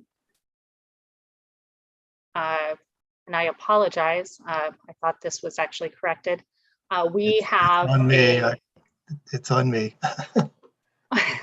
No worries, but we do not have two fiscal year 2026. We have the last one, it should read 2027, and those are design grants for the rehabilitation of taxiways Golf 2, 3, and the Northeast Taxi Lane, along with a design grant for the rehabilitation of the East and West aprons. Before I move on from Camarillo, I'll just pause for a moment just in case someone has any questions. And hearing none, I'll move on to Oxnard. Sorry, I didn't hear the Camarillo part. Yeah, Mr. Perello has a question. Is it about the Camarillo? You need to unmute, Mr. Perello. Thank you, Chair. Thank you. I'm not a member of the Camarillo, but I am Oxnard, and I do have a question. And Aaron, thank you very much. Very nicely done. But please explain to me, what is a Part 150 noise study? What is that? What does it encompass? Thank you. Sure. So you'll see when we get to Oxnard that we actually are pursuing a grant for a Part 150 noise study for Oxnard as well. And what this is it is and I will let Keith or Dave correct me if I misspeak, but it is a noise study that studies airport noise generated from the airport. It allows the airport in this, for Oxnard and Camarillo, we'll be able to take a snapshot of current conditions and how those noise contours move beyond the boundaries of our airport, if in fact they do. And then we also are, and it will also project noise into the future for the next 20 years.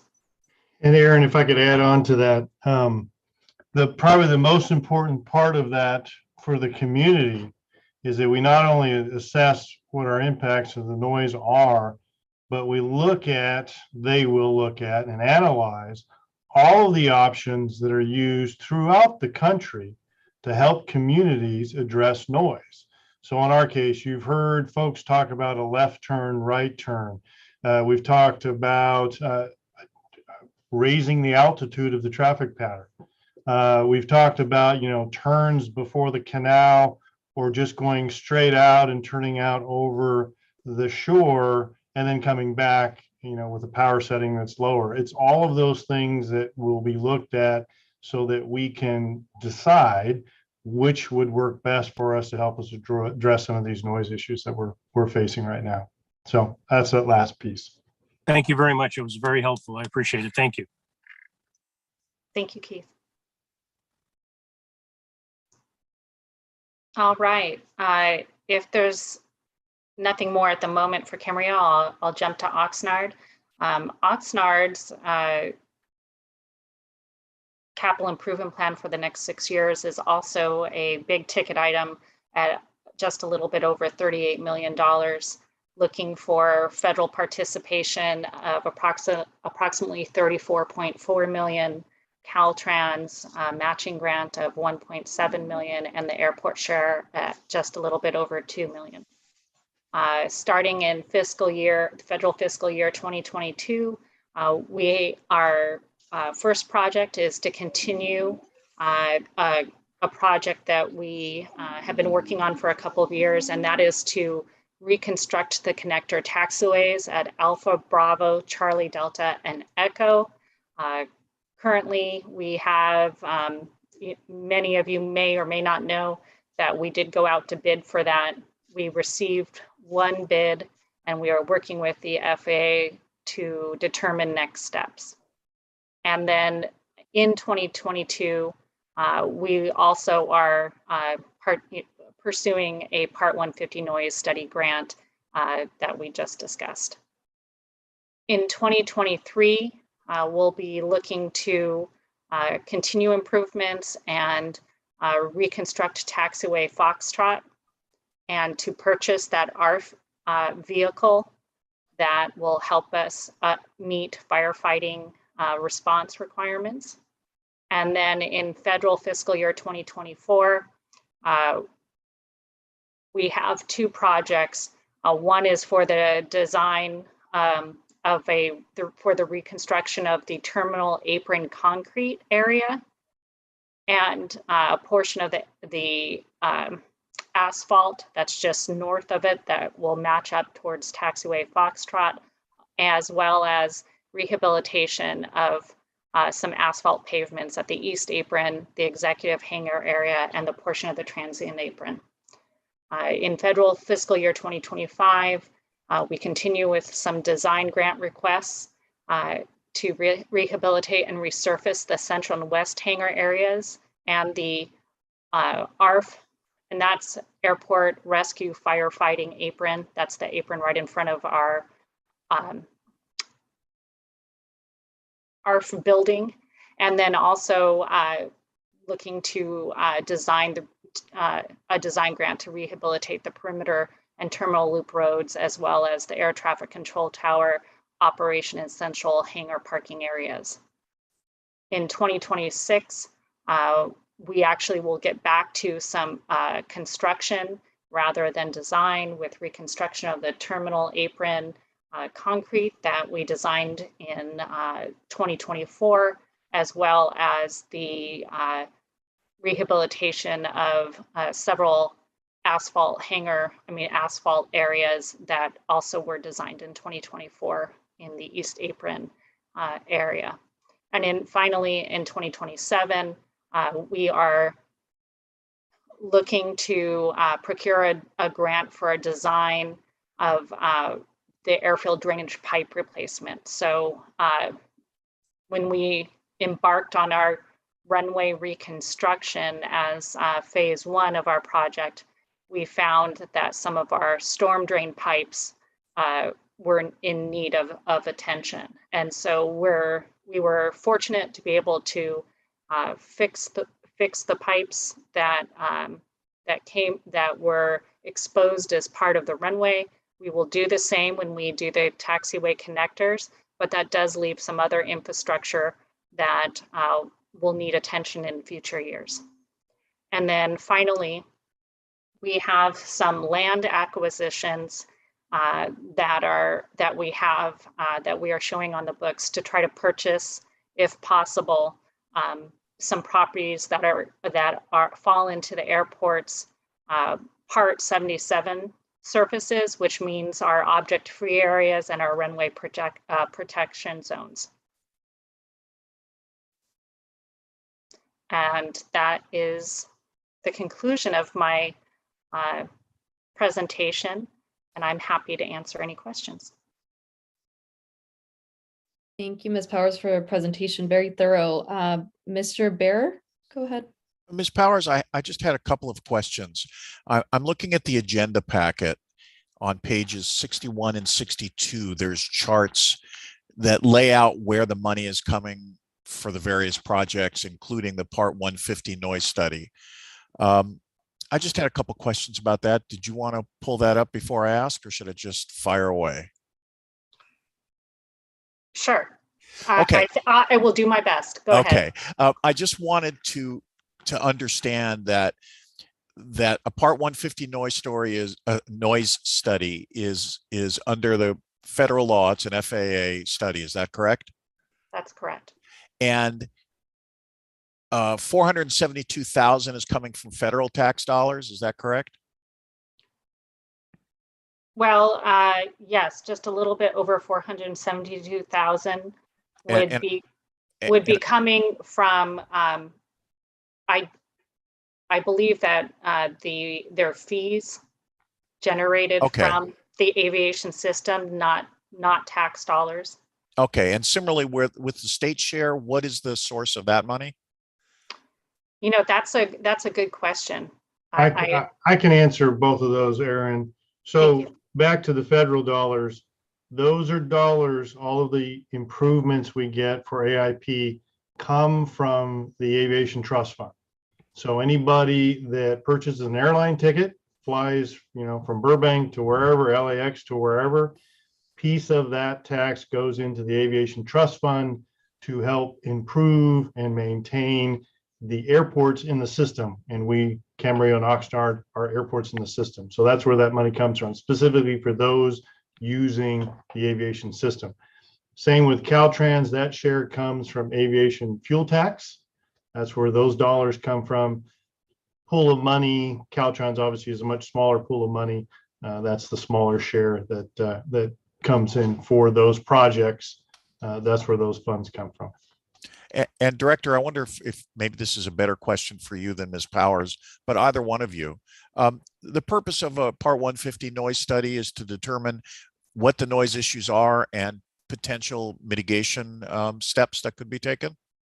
100%. As Aaron talked about, it's what the existing is, what the projected future impacts may be, and then you dive deep into what can we do with this community, given these circumstances, to make it the best fit, the best neighbor that we can be. So right now we've got over $500,000 on the books to investigate the noise issues in Oxnard. Is that a fair summary? Yeah, each study is estimated at $500,000 each. Yes. Okay, great. I think it's terrific that we're expending that kind of money to see if we can get into those issues for Oxnard. That's great. Thank you. Thank you, Mr. Bear. And before I go to Mr. Perello, because I have a follow-up question on the noise study, what's a customary amount of time? Like, how often should these be done? Is there any kind of guideline behind that? I've been doing this for 30 years. I don't know that there is a timeline for it's, when, there's some milestone maybe with an airport, new development, growth, things like that.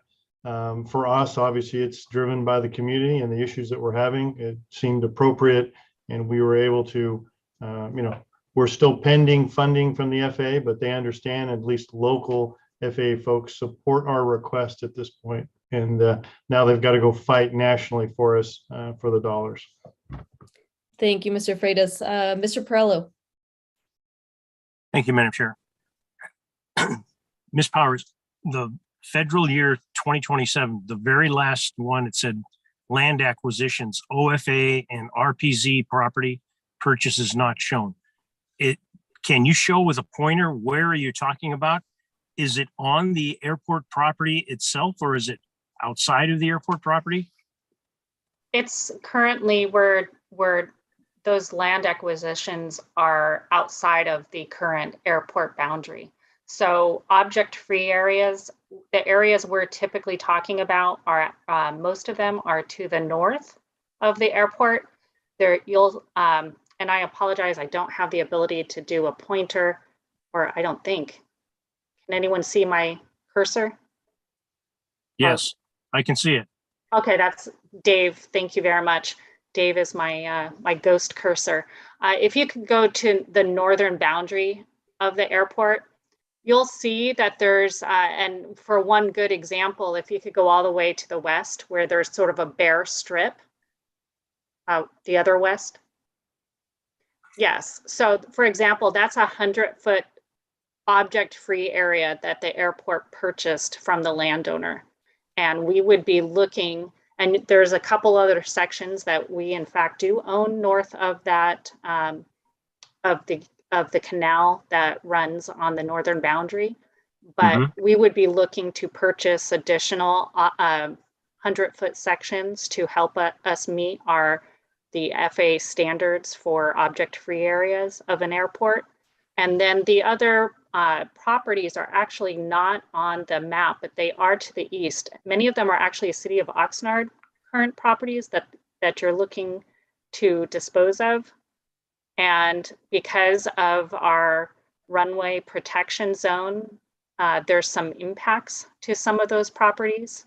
And so we had been approached to try to identify if there was ever a future time that we would be able to potentially work towards some of those purchases that would help us and help the City of Oxnard with some of their land disposals.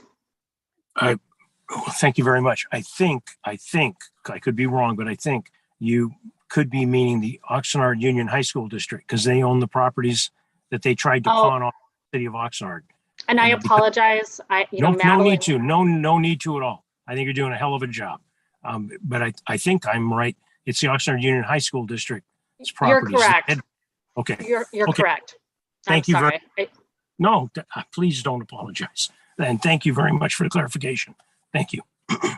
That's my last question. Thank you.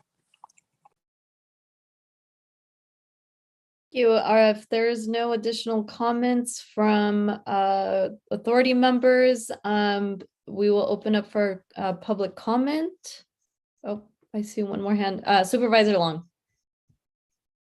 Mine is more just a comment. I really appreciate that our staff, Aaron, knows our airport so well.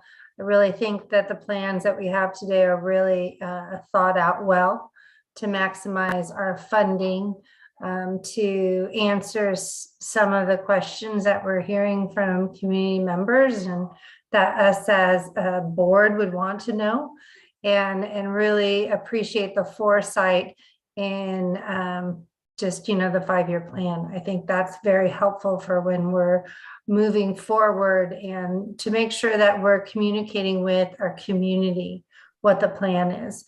That is extremely crucial. And so Keith, Mr. Freitas, thank you for really engaging with our cities on these matters, because I think it's essential.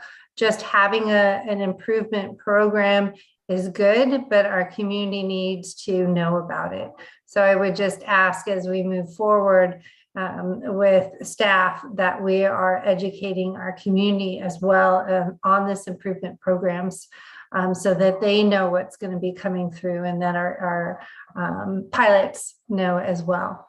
So that's what I would like to ask. Thank you.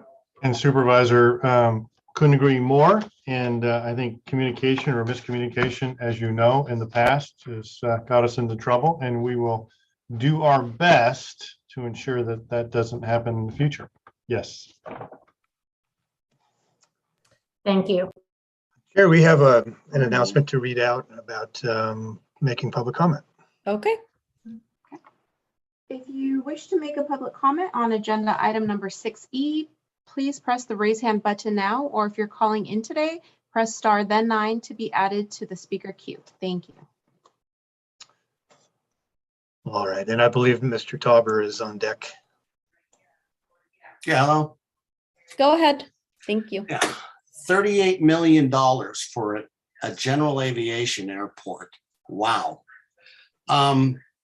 Just to put that in perspective, last year there were 81 airports that took federal grant money. Number one on the list was San Francisco International, 45 million.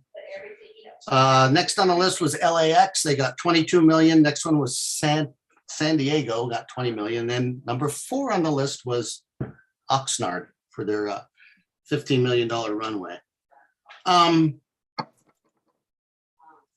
you ever going to justify these costs by ever turning this airport around and getting regional airline service back here? Because I've seen this happen before in other cities like San Bernardino International. That's a city that took $220 million of this grant money and spent it on a brand new airline terminal, gates and luggage sorting facilities. And that was over 10 years ago. No airline has ever flown in there. So that is my question. Are you going to pursue this, or is this going to be just money spent for a general aviation airport? Thank you. Thank you, Mr. Tauber. Are there any other public comment?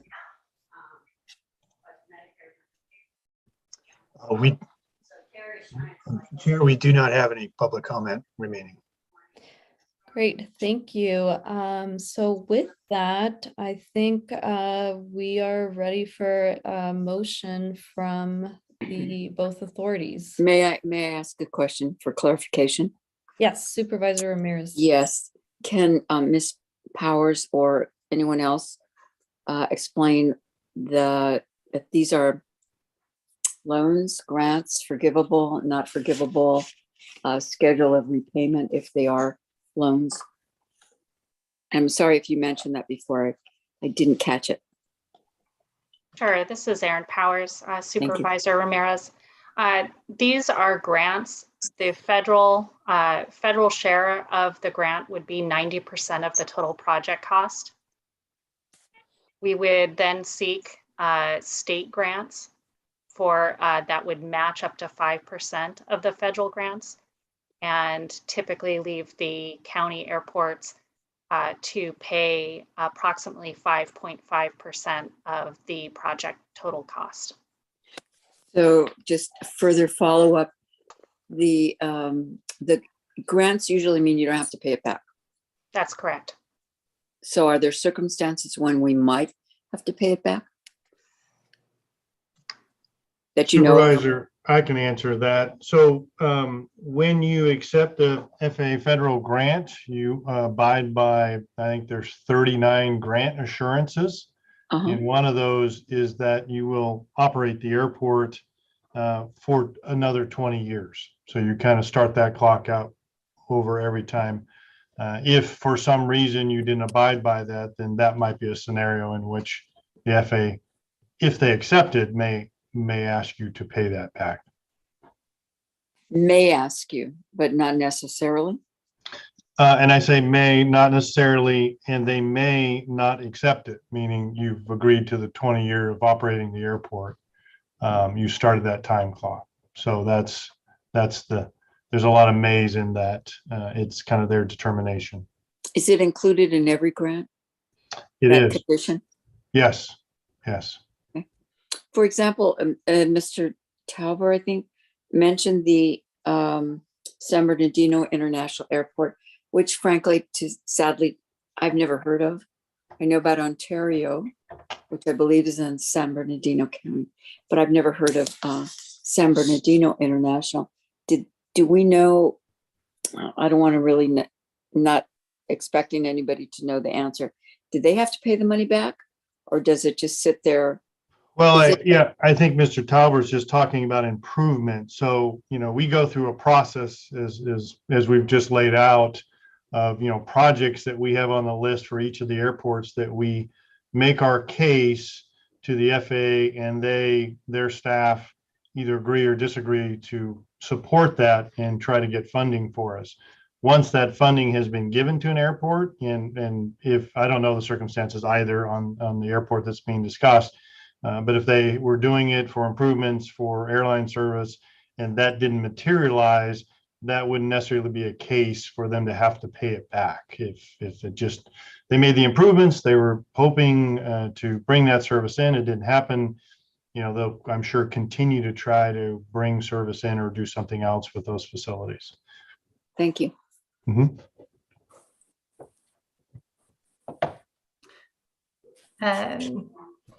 Chair Lopez, I would motion to approve Oxnard, and I will also approve Camarillo if I'm on both. Thank you. I'll second for Oxnard.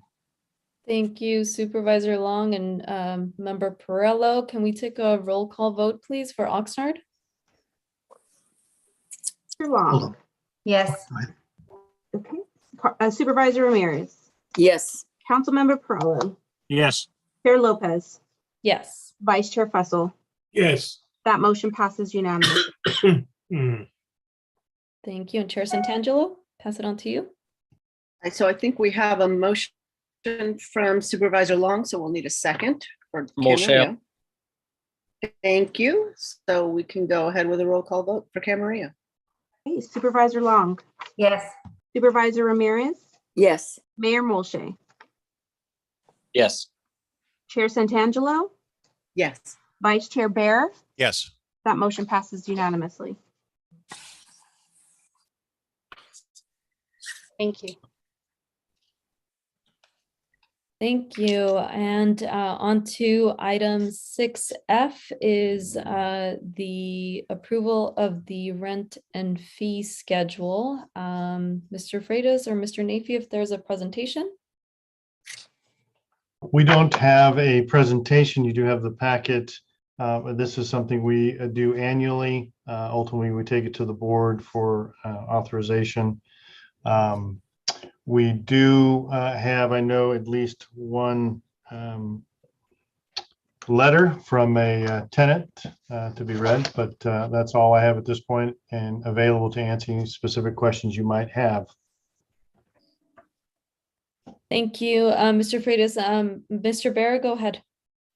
Director, you and I have talked about this previously, but I thought it would be good to bring it in front of the both authorities. On the permit fees on page 96 of the agenda packet, so it would be section 7A.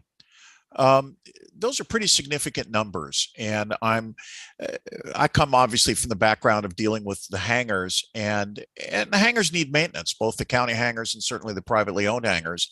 And these numbers here are pretty significant in terms of permitting and things like that to bring people onto the airports to do that kind of work. And I wonder if you can talk about that a little bit and explain so that everybody's aware of how this works and what the understanding I have in talking to you is in terms of I think we call them one-offs or just a couple of times visiting the airports for repairs.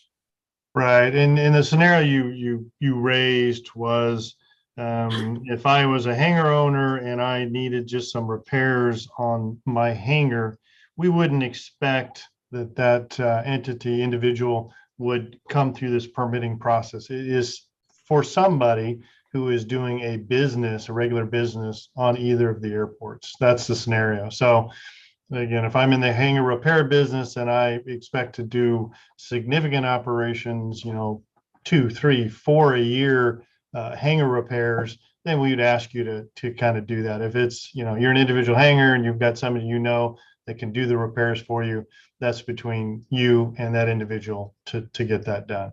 That's and it great. follows for any similar type of business. If you derive a significant piece of your business at the airport, we're looking to capture a piece of that, go through the permitting process with us, have insurance and things like that. And just again, so I'm clear in my understanding of what we talked about. Something in your view, something like a hangar repair would fall under category 1. That would be an aviation activity. Correct. Yes. Okay, great. And the other thing I wanted to mention on page 99 of the agenda packet, section 8B, is the 2% fee on hangar transfers and the waiver, the continuation of the waiver for existing hangar owners as we transition to the 20-year term lease. Thank you for including that, continuing that. It was an important issue for the hangar owners, and we appreciate you having done that. Well, and I won't lie, it's also for self-preservation, because once we get this approved from the board, by the board, we then have to implement, 220 of these. So it will take us, to be fair, some time to do so. So it's for all of us.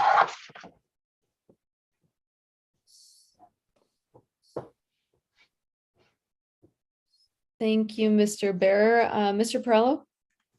Yes, just a question. If we had legal counsel, the letter, we have a written comment. Does it need to be read into the record on this item? That was our intention to do so. Okay, thank you. Thank you. Thank you, Councilmember Perello. Mr. Sanada?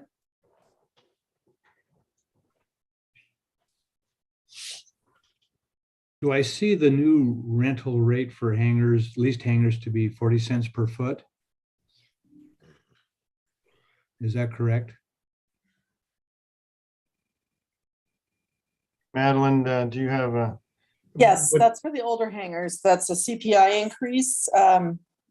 The hangars are to be increased every 2 years based on the CPI, and that increase was due last year and it was not done. So this is actually a 3-year CPI look to change the rate from 0.364 to 0.40. Those are the older hangars. The newer hangars, the Northeast hangars, were 50 cents a square foot, and they will be going to 54 cents a square foot. That is a 1-year CPI capture, so that they all roll at the same time, since the Northeast hangars only came online last year. So that 8.5% increase represents 3 years of CPI escalation? Correct. Okay, thank you. Thank you, Mr. Sanada. Oh, Chair, would it be oh, appropriate to read into the record?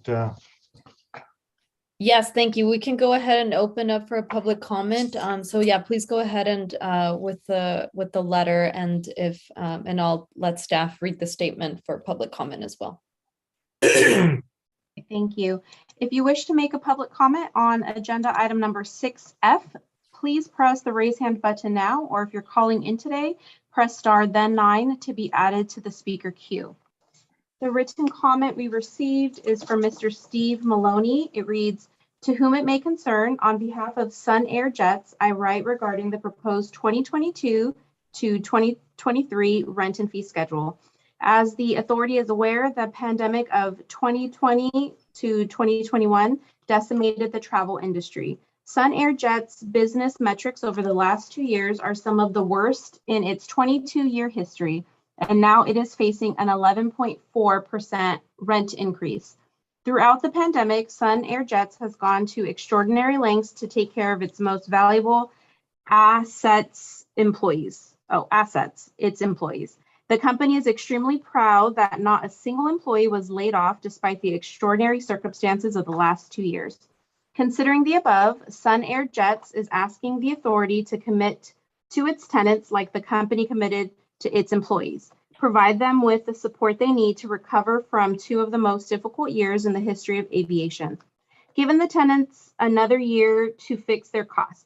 Provide tangible proof that the authority and Department of Airports believe in a collaborative approach that ensures the long-term health of the tenants and the airport.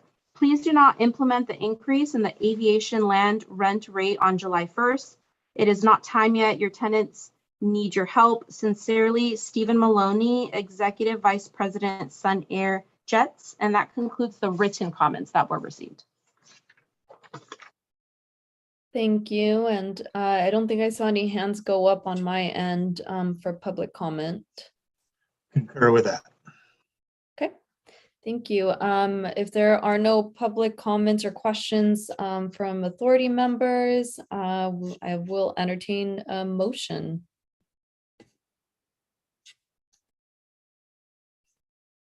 We'll start with Oxnard. I will go ahead and move. I'll motion to approve for Oxnard. Thank you, Supervisor Long. I will second you. Oh, Dr. Fussell, I will defer to you. Okay, can we take a roll call vote, please?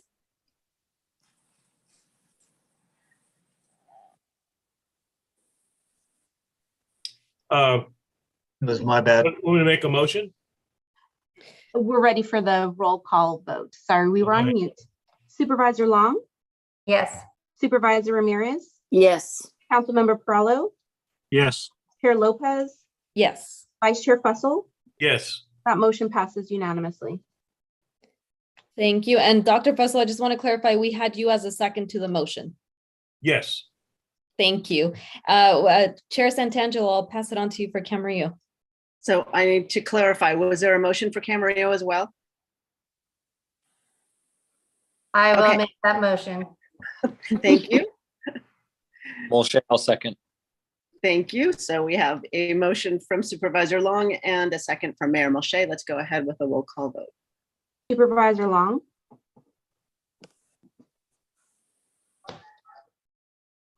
Yes. thank you. Supervisor Ramirez, Yes. Mayor Molche, Yes. Chair Santangelo, Yes. Vice Chair Bear. Though I think the FPPC regs would authorize me to vote because of the 2% waiver, which would benefit me, I'm going to abstain. Thank you very much. That motion passes unanimously 4-0 with one abstention by Mr. Scott Bear. Can I just make a comment on, I really do appreciate staff's working on this. I know we do not want to raise fees unless there's good reason, or we know the increase of fees and gas and all sorts of things that go on to these fees. I just appreciate it. I know that we pass this along to those that use the airport and do understand that it has been tough times. And so hopefully we will work together as we always do to make this both airports as best we possibly can. So thank you. Thank you, Supervisor Long. Well said. Mr. Bear, did you have a? I did. Just a quick comment. I wanted to thank Director Freitas and his staff for the time they spent with me on the rents and fees issues, and for the time they spent preparing the agenda packet. It was very helpful, very informative. Thank you, Mr. Bear. So the next item on the agenda, Director's Report. So I'll pass it on to Mr. Freitas. Thank you, Chair. I'll run quickly through just some quick updates. The private hangar lease, as this group had approved and supported, will go before the Board of Supervisors. We have a date certain of May 24th. I think we're looking at 10:30 a.m. As a time certain thereabouts. Cloud 9 project is, if you haven't driven by, you will see it is under full bore under construction, and they're hoping to have opening second quarter of 2023. The solicitation of the 5 acres and 7 acres out at Oxnard Airport closed last week. We had 4 interested parties. 3 parties were interested in the 5 acres, and a couple were interested in the 7 acres. So more to come as we ask for another round of more detail and see who comes out of that, and we'll probably go into some sort of ranking process, and we may ask for some assistance on that. As Erin had mentioned, Taxiway Connector project did come in. She didn't go into the details. We did get one bidder, and I hate to say that they were $1.55 million over the engineer's estimate. So that's where we go back to the FAA and see if they can find some additional dollars for us to get the project moving forward. Security cameras, both Camarillo and Oxnard, we've been talking about those. We have entered into an agreement with Entity, and we're looking for the 3rd or 4th quarter of this year for installation. Most of that is just getting in the queue and supply chain issues of them getting the equipment. So that's kind of where we are. And you've heard a lot about noise. You did hear about our Part 150 study and request from the FAA, but most importantly, we also have our new position. There's going to be a PIO, Public Information Officer position for the airports, dedicated to that and community relations. We're hoping in the first 2 months, the next 60 days, we might have somebody in sight. And we also are working towards a new flight tracking system that is probably in the third or fourth quarter as well, for the airports, to help that person track airplanes, where they're going, the altitudes, things like that, provide some analysis to help us with the community and our pilots and our flight schools. And that's all I have to share at this point, unless anybody has questions on that. Councilmember Perrella? Yes, I appreciate the report. Director, we mentioned that we only received one bid for a particular project and we're going to go out for to the FFA. Is there a policy with the agency that if you only get one bid, you don't accept the bid and you go out one more time to see if anybody else will bid? Yeah, that's a good question. It is not a policy hard and fast. That is something for sure they scrutinize. In normal times, for sure, they'd be looking at that and hope that you'd go out and rebid it. In today's world, they completely understand that this is a very difficult time to get contractors to bid on and to do work. So it will be their call, whether they ask us to rebid it, go out and rebid it, or try to find the additional funding to get this, at least this portion of it, moving forward. Thank you very much. Thank you. Dr. Fussell? Madam Chair, I would like to go back on the fee schedule and recuse myself from that vote. I don't think it will change the outcome, but for the record, I'm going to recuse myself and not vote at all. Thank you. And I want to confirm with staff that that can be noted. Yes, I can update the record to reflect that motion to approve the rent and fee passed 4-0 with one abstention by Mr. Eugene Fussell. Thank you. Right, any other questions? I see a raised hand for a public comment. Can we go ahead and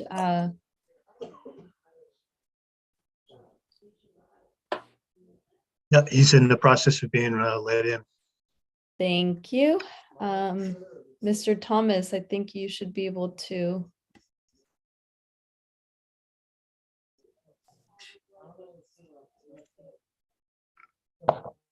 Yeah, this is Bill Thomas. Just a quick question.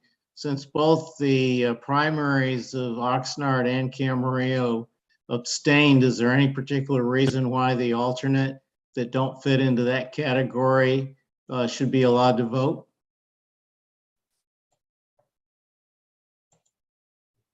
Thank you, Mr. Thomas. The alternate members did not vote on either of the items. I know they didn't. I ask you, why can't they vote since the primary abstained?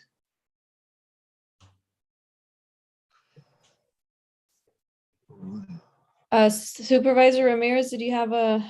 I would just venture the opinion is the alternate comes when the primary is absent. They're not absent. They've chosen to abstain. And the alternate comes only when they're not available. So that's the usual rule. Having helped write the bylaws, that was not written into the bylaws. But I think it's standard procedure. Correct me if I'm wrong, those of you who have this experience, I don't think that's done. I would just venture this, that is one of the reasons we need the attorney that represents the organization on site, ready to answer questions that come up like this, in my opinion. Policies and procedures change left and right. Law shouldn't. Maybe we can ask for an opinion about this going forward. Sure. Thank you. I know that these two gentlemen had probably very excellent reasons for abstaining. But they are present and they have been voting all along. No, the issue is whether may I engage in this, Chair? The people that have abstained, I don't know the facts, but I do believe they have facilities on site. So they could be challenged for a conflict of interest as people in our city, Ms. Ramirez, were challenged that sat on the council and voted for increasing pay. And I don't think that those two individuals, that may not be the reason they abstained, but I don't think if they knew that, they would want to jeopardize themselves and put themselves in that spot. I agree with you. I'm guessing that's the reason. Right. And that was, I had no problem at all with that.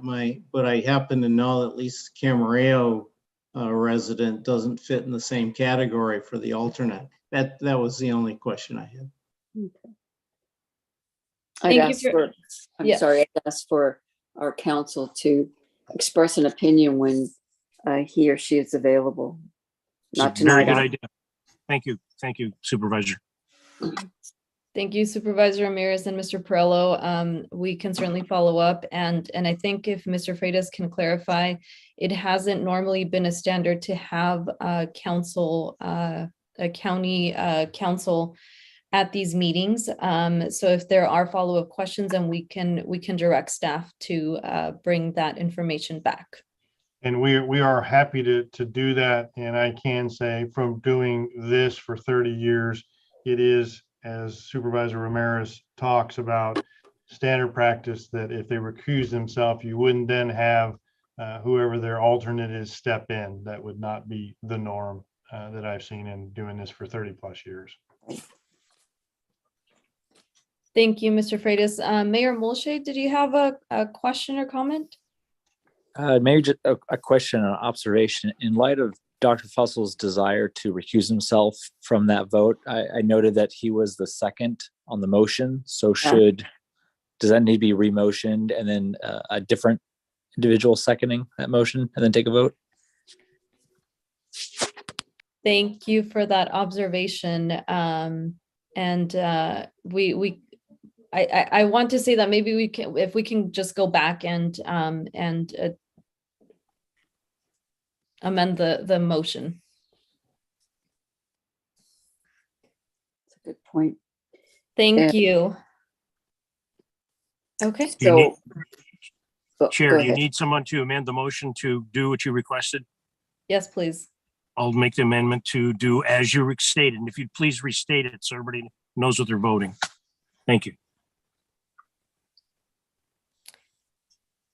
Okay, so the recommendation is for approval of the rent and fee schedule as presented here, and this is for the Oxnard Authority. The original motion was made by Supervisor Long, and we will go ahead and amend the motion with a second from Councilmember Perello.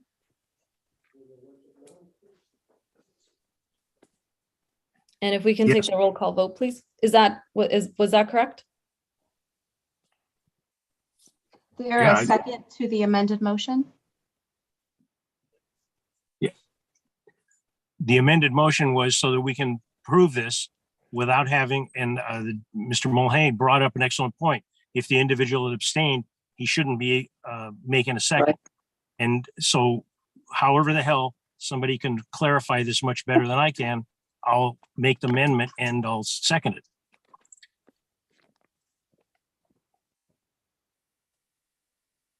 Okay, so what we have is a motion to amend the original motion, and that would be changing the first and second. The person that made the second to a replacement, myself, and then request the vote.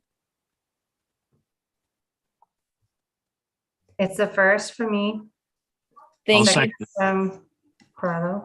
Thank you, Supervisor Long. So motion by Supervisor Long, second by Councilmember Perello. Can we take a roll call vote, please? Yes, for Oxnard Airport Authority, Supervisor Long. Yes. Supervisor Ramirez. Yes. Councilmember Perello. Yes. Chair Lopez. Yes. Vice Chair Fussell.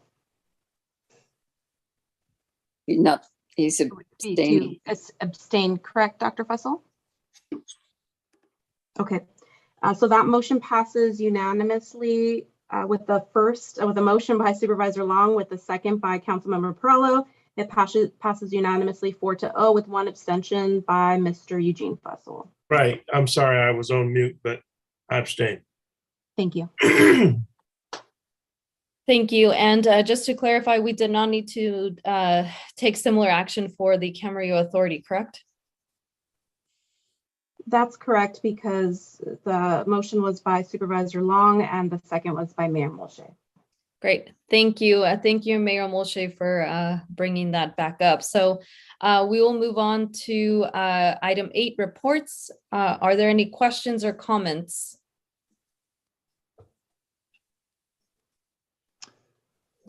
Okay. No public. And no public comment? Okay. Item 9, correspondence.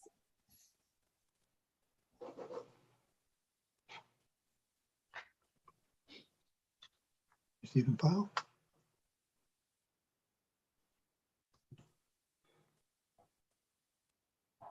All right. No, there's nothing to read on that end, correct? Correct. Okay. All right. Item 10, authority comments. Are there any members that have any comments to share?